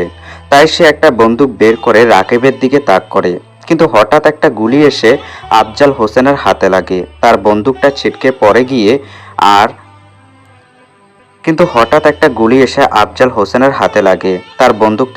গিয়ে পড়ে আর সে হাত চেপে বসে পড়ে। তার হাত থেকে রক্ত পড়ছে। এত তারা কিসের আফজাল হোসেন, হরপে আমাদের ডিফেন্স মিনিস্টার? ক্যাপ্টেন আর আফজাল হোসেন তাদের পিছনে ফিরে তাকায়। আমি হেঁটে হেঁটে আসছি। আমার হাতে রয়েছে একটা 9mm এর বন্দুক। আজ তুমিও বেঁচে আছো, কিন্তু কিভাবে? আমি কিছু না বলে একটা বাঁকা হাসি দিলাম। রাকিবও নিজের চেয়ার থেকে উঠে দাঁড়ালো। আমরা দুজন তাদের চারপাশে ঘুরপাক করছি। আমাদের কাছে কি চাও তোমরা? আপনারা ভালো করেই জানেন আমরা কি চাই। আমাদের কিছু প্রশ্ন আছে যার উত্তর আপনাদের বলতে হবে। কি প্রশ্ন? রাকিব, শুরু করব? করে ফেল, আমাদের হাতে বেশি সময়ও নেই। এদের পরপারে পাঠাতে হবে। রাকিবের কথা শুনে দুজনের গলা শুকিয়ে গেল ভয়ে। আমাদের প্রথম প্রশ্ন হলো, সে জঙ্গিবাদী হামলার সাথে কে কে জড়িত আছে। দ্বিতীয় প্রশ্ন হলো, আমাদের সেই কেস থেকে সরানোর জন্য ফেক কেসে ফাঁসিয়ে মারার বুদ্ধি কার ছিল। তৃতীয় প্রশ্ন হলো, রাকিবের ফ্যামিলিকে কে বা কারা মেরেছে। চতুর্থ প্রশ্ন হলো, ডক্টর আসিফের সাথে সে জঙ্গি হামলার কি সম্পর্ক আছে। পঞ্চম প্রশ্ন, আমাকে মারার জন্য আমার গেস্ট হাউসে কে বোম ফিট করেছে। ষষ্ঠ প্রশ্ন হলো, বাংলাদেশের উপর নেক্সট কি বিপদ আসতে চলেছে। সপ্তম এবং শেষ প্রশ্ন হলো, এইসব ষড়যন্ত্রের মাস্টার মাইন্ড অর্থাৎ যে সিন্ডিকেটের কথা বললেন সেই সিন্ডিকেটের লিডার কে। আমার প্রশ্নগুলো শুনে ক্যাপ্টেন এবং ডিফেন্স মিনিস্টার একে অপরের দিকে তাকাচ্ছে আর ভয় পাচ্ছে। বিশ্বাস করো রাজ, আমি কিছুই জানি না এসবের। তার কথা শেষ না হতেই রাকিবের চাইনিজ কুড়ালের আঘাতে ডিফেন্স মিনিস্টারের মাথা তার ঘাড় থেকে আলাদা হয়ে যায়। কিছুক্ষণ তার মাথাবিহীন দেহ ছটফট করতে থাকে আর তারপর নিস্তেজ হয়ে যায়। ক্যাপ্টেন এতক্ষণ ডিফেন্স মিনিস্টারের করুণ মৃত্যু দেখল। সে নির্বাক হয়ে দাঁড়িয়ে আছে। আমি একটু হালকা কাশি দিয়ে বললাম, ক্যাপ্টেন, আপনিও নিশ্চয় জানেন না এসবের ব্যাপারে। আপনাকেও এখানে দাঁড় করিয়ে লাভ নেই। রাকিব, তুই তোর কাজ শুরু কর। আমার কথায় ক্যাপ্টেন ভয় পেয়ে কেঁদে দেয়। এতটাই ভয় পেয়েছে যে সে তার প্যান্ট ভিজিয়ে ফেলেছে। রাজ বেচারা তো ভয়ে প্যান্ট ভিজিয়ে ফেলেছে। একে আর এভাবে ভয় দেখিয়ে লাভ নেই। চল, একেও ওর সাথীর কাছে পাঠিয়ে দিই। রাকিবের কথা শুনে ক্যাপ্টেন আমাদের সামনে হাঁটু গেড়ে বসে 2 হাত একত্র করে কাঁদতে থাকে। প্লিজ আমাকে তোমরা মেরো না। আমি তোমাদের ক্যাপ্টেন। আমি তোমাদের জন্য অনেক কিছু করেছি। আমি তো তোমাদের পরিবারের মতো। এই কথা শুনে রাকিব ক্যাপ্টেনকে এক লাথি দেয় আর ক্যাপ্টেন মাটিতে পড়ে যায়। তারপর কলার ধরে নিজের কাছে টেনে নিয়ে বলে, পরিবারের মানে তুই জানিস? তুই কিসের ক্যাপ্টেন? ক্যাপ্টেনের প্রকৃত মানে কি তুই জানিস? ক্যাপ্টেন হলো সে যে নিজের টিমকে সব সময় ভালো কাজের জন্য নেতৃত্ব দেয়। ক্যাপ্টেন সে যে নিজের জীবনের আগে নিজের টিমের মেম্বারদের জীবনের কথা ভাবে। আর তুই তুই তো শালা নর্দমার কীট, যে ধীরে ধীরে দেশকে নর্দমায় পরিণত করতে চাস। তুই আমার পরিবারকে মেরেছিস, না জানি আরো কত পরিবারকে নিঃস্ব করেছিস। তুই ভাবলি কিভাবে তোকে আমরা ছেড়ে দিব? ক্যাপ্টেন কাঁদতে থাকে আরো জোরে জোরে। আমি ক্যাপ্টেনের থেকে রাকিবকে ছেড়ে নিয়ে আসলাম। রাকিব প্রচণ্ড রেগে গেছে। রাকিবের রেগে যাওয়াটাই যুক্তিসঙ্গত, তবে এখন মাথা ঠান্ডা রেখে কাজ করতে হবে। আমি ক্যাপ্টেনের কাছে গিয়ে বন্দুক তাক করে বললাম, স্যার। ধুর, কিসের স্যার? আপনাকে এক ফোঁটা সম্মান দিতেও বুকে বাঁধে। যাই হোক, এখন আপনি কি আমাদের প্রশ্নের উত্তর দিবেন নাকি ডিফেন্স মিনিস্টারের মতো নির্মমভাবে মরবেন? আমার কথা শুনে ক্যাপ্টেন আফজাল হোসেনের মৃতদেহের দিকে তাকিয়ে ভয়ে ডোক গিলে, তারপর আমার দিকে তাকিয়ে বলে, আমি সব বলতে রাজি আছি। তাহলে আমি প্রথম থেকেই বলি, দ্বিতীয় বিশ্বযুদ্ধের পর থেকে শক্তিশালী দেশেরা দুর্বল দেশের উপর নিজেদের আধিপত্য দেখানো শুরু করে। সেই ধারাবাহিক তাই পশ্চিম পাকিস্তান তথা আজকের পাকিস্তান, পূর্ব পাকিস্তান তথা আমাদের বাংলাদেশের উপর শাসন কার্য শুরু করে। কিন্তু 1971 সালের পর থেকে বাংলাদেশ ধীরে ধীরে একটি শক্তিশালী দেশে পরিণত হয়। এমনকি জাতির সংঘর্ষেও বাংলাদেশে অনেক সুনাম বেড়ে যায়। এই সাফল্য কিছু দেশের সহ্য হয়নি, যেমন পাকিস্তান, মালয়েশিয়া, চীন এবং আমেরিকা কিছু রাষ্ট্র। তারা একত্র হয়ে একটা সিন্ডিকেট বানায়। সিন্ডিকেট বাংলাদেশের বিরুদ্ধে ষড়যন্ত্র শুরু করে, যাতে ভবিষ্যতে বাংলাদেশকে সেই দেশগুলোর উপর আরও নির্ভরশীল হতে হয়। এমনই বাংলাদেশে ঋণের বোঝায় নিচু হয়ে আছে। তার উপর তাদের এই ষড়যন্ত্র সফল হলে বাংলাদেশের মেরুদণ্ড হয়তো ভেঙে যাবে। তাদের প্রথম টার্গেট ছিল দেশের ভিতরের বড় বড় অফিসের ও মন্ত্রীদের কাবু করে নিজেদের দলে নেওয়া। তারা এতে সাফল্য অর্জন করে টাকার মূল্যে। তারপর আমার এবং ডিফেন্স মিনিস্টারের সহযোগিতায় একদল জঙ্গি বাহিনীর দেশে অভ্যন্তরে ঢুকে বোমবাস্ট করে দেশের শান্তি নষ্ট করতে চেয়েছিল। তারা তাদের প্রথম হামলায় সফল হলেও পরবর্তী তোমরা তাদের মেরে ফেলো এবং একজনকে ধরে হেডকোয়ার্টারে নিয়ে আসো। আমার ভয় লাগতে থাকে যদি সে কিছু বলে দেয়, তাই আমি তাকে মারার নাটক করে তার হাতে একটা বন্দুক দেই আর জেনারেল হাতেও একটা বন্দুক দেই। জেনারেল উত্তেজিত হয়ে সেই জঙ্গিকে মেরে ফেলে। জঙ্গিবাদীদের থেকে যা জিনিসপত্র উদ্ধার করেছো তা থেকেও অনেক কিছু জানার সম্ভাবনা ছিল, তাই আমি জেনারেলকে না বলে তোমাদের দুজনকে দুটো ফেক মিশনে পাঠিয়ে এই মিশন থেকে তোমাদের মনোযোগ সরাতে চেয়েছিলাম। কিন্তু রাকিবের সন্দেহ হয়ে যায় আর সে জেনে যায় ওটা একটা ফেক মিশন। তাই তার উপর আমি হামলা করি, কিন্তু রাকিব বেঁচে যায়। কিন্তু আমার লোকেরা আমার থেকে রাকিবের বেঁচে যাওয়ার কথা লুকিয়ে রাখে। রাকিব যখন জেনারেলকে ফোন দিয়ে সব জানানোর চেষ্টা করেছিল তখন আমি জেনারেলের সাথেই ছিলাম, তাই আমি রাকিবের বেঁচে থাকার ঘটনা জানতে পারি। অতঃপর আমি রাকিবের বাসায় আমার লোক পাঠাই, যাতে রাকিব হেডকোয়ার্টারে না এসে নিজের বাসায় চলে যায়। আর আমার প্ল্যান মতো রাকিব নিজের বাসায় চলে যায়। রাকিব বাসার কাছে যাওয়ার পর তার বাসায় উপস্থিত তার পরিবার সহ সবাইকে ব্লাস্টে উড়িয়ে দেয়। কিন্তু রাকিবের ভাগ্য এতটাই ভালো ছিল যে যে রাকিব বেঁচে যায় আবারও, কিন্তু এবার আমি জানতে পারি না। আমার মনে ভয় জাগে যে রাজও কিছু সন্দেহ করতে পারে, তাই রাজকেও মেরে ফেলার প্ল্যান করি। কিন্তু আমাদের ভাগ্য এতটাই খারাপ, রাজও বেঁচে যায়। রাজ হেডকোয়ার্টারে আসার পর রাকিবের গায়েব হওয়া এবং তার পরিবারের মৃত্যুর ঘটনা জানতে পেরে অনেক দুঃখ পায়। তারপর রাজকে নিজের বাসায় পাঠিয়ে দেওয়া হয় কিছুদিনের জন্য। আর এইদিকে ডক্টর আসিফকে নিজেদের দলে এনে এমন শক্তিশালী মিসাইল বানায় যার ক্ষমতা সম্পর্কে ইতিমধ্যে তোমরা জেনে গেছো। ভেবেছিলাম এবার সাফল্য অর্জন করব, কিন্তু কোনোভাবে মিসাইলের কথা দেশে ছড়িয়ে যায়। তাই আমরা ব্ল্যাক ডেভিল নামে ডক্টর আসিফকে আমেরিকা পার করে দিই।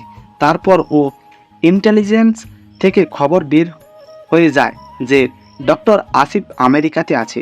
জেনারেল মিশনের জন্য রাজকে চয়েস করে। উপর মহল থেকে এত প্রেসার ছিল যে আমিও কিছু করতে পারিনি। রাজ্যের আমেরিকা যাওয়ার পরেও আমাদের লোক রাজ্যের পিছুল ছিল, সব কিছু ঠিকই চলছিল, কিন্তু কোথা থেকে রাকিব এসে সব খেলা নষ্ট করে দেয়। ডক্টর আসিফকে মেরে সিন্ডিকেটের প্রাণ আবারও নষ্ট করে ফেলে। আর রাজু সন্দেহ করা শুরু করে, তাই তাকেও মেরে ফেলার চেষ্টা করি বোম ব্লাস্টে। কিন্তু এত কিছু পরও আমাদের ভাগ্য আমাদের সাথে রইল না।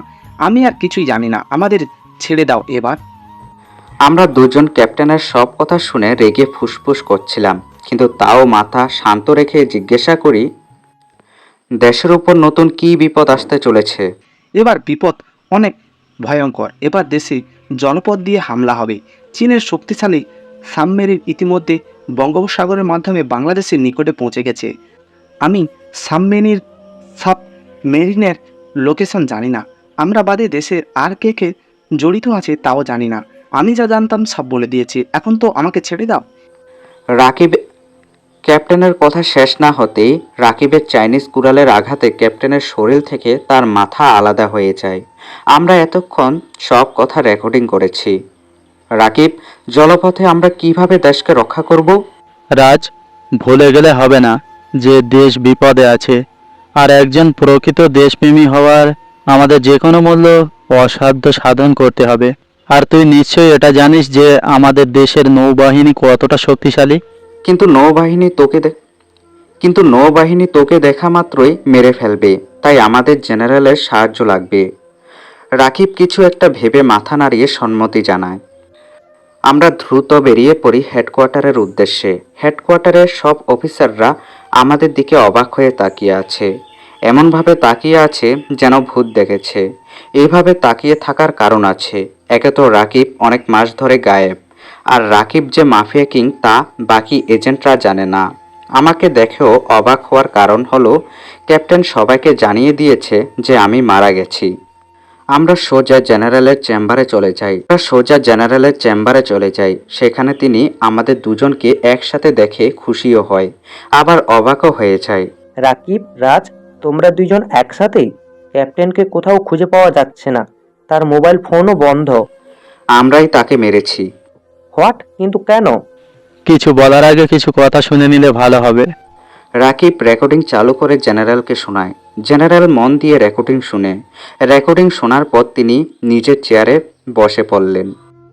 1 বছর ধরে ক্যাপ্টেন এভাবে নিজের দেশকে ধোঁকা দিচ্ছিল আর আমি জানতেও পারলাম না।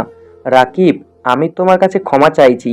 সেই দিন যদি আমি তোমার কথা ঠিক করে বুঝতে পারতাম তাহলে হয়তো তোমার পরিবার বেঁচে থাকতো। স্যার, এতে আপনার দোষ নেই। ভাগ্য যা লেখা ছিল তাই হয়েছে। এখন আমাদের যা করার দ্রুত করতে হবে, না হলে সব শেষ হয়ে যাবে। ক্যাপ্টেনের মতে চীনের সাবমেরিন বঙ্গোপসাগরের মাধ্যমে বাংলাদেশের নিকটে পৌঁছে গেছে। তার মানে আমাদের হাতে আর একটু সময় নেই। স্যার, আপনি নৌবাহিনীর সাথে দ্রুত কথা বলুন। জেনারেল দ্রুত তার মোবাইল বের করে অনেকক্ষণ কথা বলল, তারপর আমাদের উদ্দেশ্যে বলা শুরু করে, আমি নৌবাহিনী কমান্ডার কামাল উদ্দিনের সাথে কথা বলেছি। তিনি আমাদের আশ্বাস দিয়েছেন যে তিনি আমাদেরকে সব দিক থেকে সাহায্য করবে। স্যার, আপনার কাছে একটা রিকোয়েস্ট আছে। কি রিকোয়েস্ট? আমার সাথে আরও অনেকেই আছে যারা সিনিয়র কর্মকর্তার জন্য কিছু করতে পারছে না। বাংলাদেশ সহ আরও বিভিন্ন দেশে আমার মতো অনেকেই আমি খুঁজে বের করেছি। তাদের মধ্যে আমি বাদশাহদা মাফিয়া কিং হয়েছি। আপনি কি আমাদের সাথে তাদেরকেও পাঠাবেন? আমি তাদেরকে এমনভাবে প্রস্তুত করেছি যে তারা কোনো দেশের অন্যায় হতে দেখলে তারা সেই দেশকে নিজেদের দেশ মনে করে অন্যায়কারীদের উপর ঝাঁপিয়ে পড়ে। তারা এতদিন আজকের দিনের জন্যই অপেক্ষা করছিল। ওকে, তোমরা দ্রুত চট্টগ্রাম বন্দরের উদ্দেশ্যে রওনা দাও। আজকে শত্রুদের দেখিয়ে দিবে দ্য পাওয়ার অফ বাঙালি। তাদের এমন অবস্থা করবে যে আজকের দিনের পর কেউ একজন বাঙালির উপর অত্যাচার করার আগে কমপক্ষে 10 বার ভাববে। ইয়েস স্যার, আমরা আজকে নিজের জীবন দিতেও 10 বার ভাববো না। আজকে তোমরা যদি বিজয়ী হতে পারো তাহলে তোমাদের জন্য একটা সারপ্রাইজ আছে। আমরা মাথা নাড়িয়ে চট্টগ্রামের উদ্দেশ্যে বেরিয়ে পড়লাম। সেখানে নৌবাহিনীর কমান্ডার কামাল উদ্দিন আমাদের পথ চেয়ে বসেছিল। রাকিব আগেই কাদের জন্য ফোন করে দিয়েছিল। আমরা সেখানে পৌঁছানোর পর কমপক্ষে 50 জন আসে। আরও মানুষ আছে রাকিবের গ্যাংয়ে, তবে রাকিব আসতে মানা করেছিল, কারণ এতজন একটা সাবমেরিনে থাকতে পারবে না। আমরা কামাল উদ্দিনকে বর্তমান পরিস্থিতি বুঝিয়ে বললাম। তিনি আমাদেরকে একটা কেবিনে নিয়ে গেল। কেবিন বলতে কন্ট্রোল রুম। সেখানে সবাই স্যাটেলাইট দিয়ে বঙ্গোপসাগরের পানির গতিবিধি, বাংলাদেশের সাবমেরিনের লোকেশন ইত্যাদি চেক করছিল। আমরা তাকে জিজ্ঞাসা করলাম যে পানির নিচে অন্য কোনো দেশের সাবমেরিনের লোকেশন কি তারা চেক করতে পারবে। তারা জানায় যদি সে সাবমেরিন তাদের রেডিয়ারের ভিতরে থাকে তাহলে লোকেশন ট্র্যাক করতে পারবে। আমি তাদেরকে চেক করতে বললাম আমাদের দেশের সাবমেরিন ব্যতীত অন্য কোনো সাবমেরিন উপস্থিত আছে কিনা। তারা জানায় একটি ভিনদেশি সাবমেরিন উপস্থিত আছে। আমরা ফুল রেডি হয়ে নিজ দেশের সাবমেরিনে গিয়ে উঠলাম। আমাদের কাছে রয়েছে হাইটেক রাশিয়ান এক্স-রে ক্যামেরা। এর মাধ্যমে আমরা শত্রুদের সাবমেরিনের ভিতরে কি কি আছে সব জানতে পারবো। এটা শেষ পর্ব, তাই আপনাদের থেকে এই পুরো গল্প সম্পর্কে আপনাদের ব্যক্তিগত মতামত দেওয়ার অনুরোধ জানাচ্ছি। কেউ দয়া করে next, nice, wow sticker comment করে জানাবেন না। আপনাদের থেকে গঠনমূলক কমেন্টের আশা করছি। কমান্ডার, আমার মনে হয় আমাদের সাবমেরিনের সকল প্রকার জিপিএস বন্ধ করে দেওয়া উচিত। তো এত কন্ট্রোল রুম থেকে আমাদেরকে লোকেট করতে পারবে না? জিপিএস বন্ধ না হলে শত্রু পক্ষরা আমাদের উপস্থিতি সম্পর্কে জানতে পারবে। রাজ ভুল কিছু বলেনি। তারা আমাদের উপস্থিতি টের পেলে আমাদের উপর হামলা করতে পারে। কমান্ডার আমার কথার গুরুত্ব বুঝতে পেরে জিপিএস অফ করে দেয়। আমাদের সাবমেরিন সাগরের গভীরে হারিয়ে যেতে থাকে। চট্টগ্রাম বন্দর পার হয়ে আমাদের সাবমেরিন বঙ্গোপসাগরের নিকটে পৌঁছালো। তখনই আমাদের রেডিয়ারে চীনের সাবমেরিনের লোকেশন ট্র্যাক হয়। তারা আমাদের খুব নিকটেই আছে। একসময় দুটো সাবমেরিন সামনাসামনি চলে আসে। সামনাসামনি বলতে অনেক দূরে অবস্থান করছে একটি অপরটির থেকে, তবে সাবমেরিনের লাইটের কারণে সব পরিষ্কারভাবে দেখা যাচ্ছে। আমি এক্স-রে ক্যামেরা দিয়ে চীনেদের সাবমেরিনের ভেতরে দেখার চেষ্টা করি, তবে সাবমেরিনের লাইটের কারণে সব পরিষ্কারভাবে দেখা যাচ্ছে। আমি এক্স-রে ক্যামেরা দিয়ে চীনদের সাবমেরিনের ভেতরে দেখার চেষ্টা করি। ভিতরে যা দেখি তাতে আমি শুধু অবাকই হই না, বরং অনেক দুঃখ পাই, কারণ সাবমেরিনের ভিতরে আমি শাকিলকে দেখতে পাই। শাকিলের সাথে অনেকজন চীনা নৌবাহিনী সহ আমাদের দেশের কিছু বড় বড় অফিসার এবং মন্ত্রীরা রয়েছে। আমি রাকিবকেও দেখালাম। আমি কখনো ভাবতে পারিনি শাকিলও তাদের কাছে বিক্রি হয়ে যাবে। শাকিলকে দেখে অনেক হাসি খুশি লাগছে। তার মানে সেও জড়িত আছে এইসবের সাথে। এই জীবনে কতবার আঘাত পাবো বলতো? আমার একজন ভালো বন্ধু, যাকে আমি নিজের থেকেও বেশি বিশ্বাস করতাম, আজ সেও গাদ্দারি করলো। কষ্ট পেয়ে লাভ নেই, এদের পাপের শাস্তি এদেরকে দিতেই হবে। তার আগে একটা ভয়েস মেল পাঠিয়ে দিই ওদের। ভয়েস দিয়ে লাভ নেই, এর চেয়ে ভালো হবে আমরা লাইভ ভিডিও মেল করি। আমি রাকিবের কথায় সম্মতি দিলাম।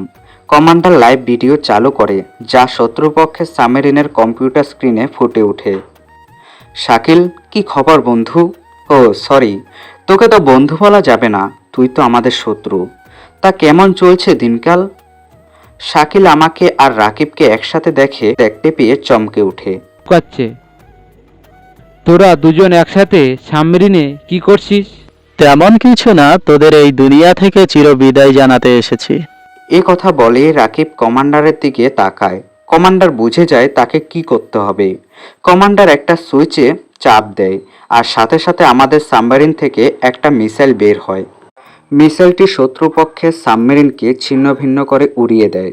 পানির মধ্যে একটা বিশাল বিস্ফোরণ হয় আমাদের ভাগ্য ভালো থাকায় আল্লাহর রহমতে আমাদের সাবমেরিনের কোনো ক্ষতি হয়নি বিস্ফোরণে। আমাদের সাবমেরিন চট্টগ্রাম বন্দরে ভেসে উঠল। সবাই অধিক আগ্রহে দাঁড়িয়ে আছে।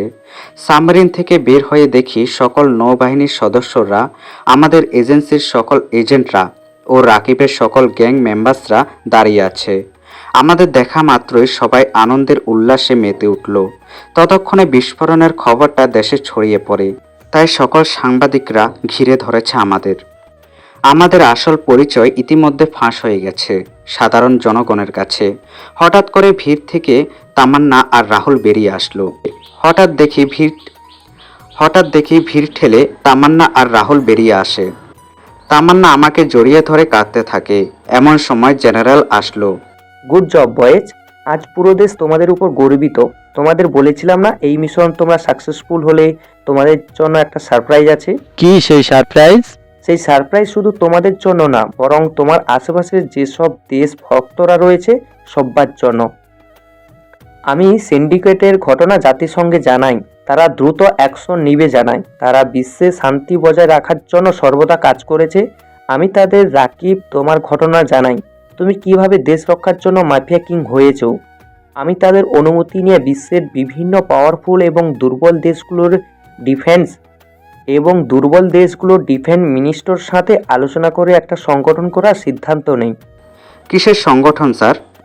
সংগঠনের কাজ হবে আন্তর্জাতিক পর্যায়ে, অর্থাৎ সংগঠনের সকল সদস্যরা নিজেদের দেশকে বহিরাগত শত্রুদের থেকে রক্ষা করতে পারবে, আর এক্ষেত্রে তাদের কোনো পারমিশন লাগবে না, এবং সংগঠনের যে কোনো দেশের সদস্যরা অন্য দেশের সদস্যকে সহযোগিতা করতে পারবে। সোজা কথায় রাকিবের গ্যাংয়ের সকল সদস্যরা এখন যে কাজ করছে সেই কাজ করবে, তবে আইনিভাবে হলেও তাদের কোনো আইন মানার প্রয়োজন হবে না। তোমাদের মতোই বেপরোয়া মানুষের জন্য এই সংগঠন। আইডিয়া তো ভালোই, কিন্তু সংগঠনের নাম কি হবে? সংগঠনের নাম হবে ইরেকো, অর্থাৎ international reckless and anti crime organisation, আন্তর্জাতিক বেপরোয়া এবং অপরাধ বিরোধী সংস্থা। এই সংগঠনের মূল কাজ হলো অপরাধ থামানো, আর সেটা যে কোনো দেশেরই হোক না কেন। রাকিবের সাথে হওয়া ঘটনা পুরো দেশ সহ জাতিসংঘের সকল সদস্যের মন থেকে নাড়িয়ে দিয়েছে, আর তাই তারা অনুমতি দিয়েছে রাকিব রাজ তোমাদের মতো সদস্যদের নিয়ে ইরেকেও সংগঠন গড়ে তোলার। স্যার, আপনি জানেন না আপনি কত বড় কাজ করেছেন। আজ থেকে ইরাকো সংগঠন হবে বিশ্বের সবথেকে বড় সংগঠন, যার একমাত্র কাজ হবে অপরাধ থামানো। রাকিবের চেহারায় ফুটে উঠল এক প্রশান্তির ছায়া। রাকিবের এতদিনের সংগ্রাম আজ শেষ হলো।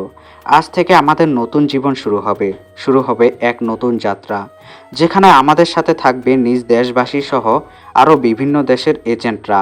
আজ থেকে অপরাধের বিরুদ্ধে শুরু হবে এক নতুন সংগ্রাম। আজ থেকে কেউ একটা ছোট অপরাধ করার আগে 10 বার ভাববে। দেখতে দেখতে সবাই নিজ নিজ গন্তব্যে চলে গেল। আমরা যার যার বাসায় চলে গেলাম। রাকিবকে আমাদের বাসায় নিয়ে এসেছি। আমার আর তামান্নার ব্যাপারটাও বাসায় বলে দিলাম, কিন্তু বিয়ে তো হবে না এখন, কারণ এখন থেকে আমাদের নতুন জীবন শুরু হবে ইরাকো সিরিজের আরও নতুন মিশন, যার জন্য চাই আপনাদের সহযোগিতা। গল্পটি যদি ভালো লেগে থাকে তাহলে অবশ্যই একটি লাইক এবং শেয়ার করে দেবেন। গল্পটি কেমন হয়েছে এবং আপনাদের কীরকম গল্প পছন্দ কমেন্ট করে জানিয়ে দেবেন। ধন্যবাদ।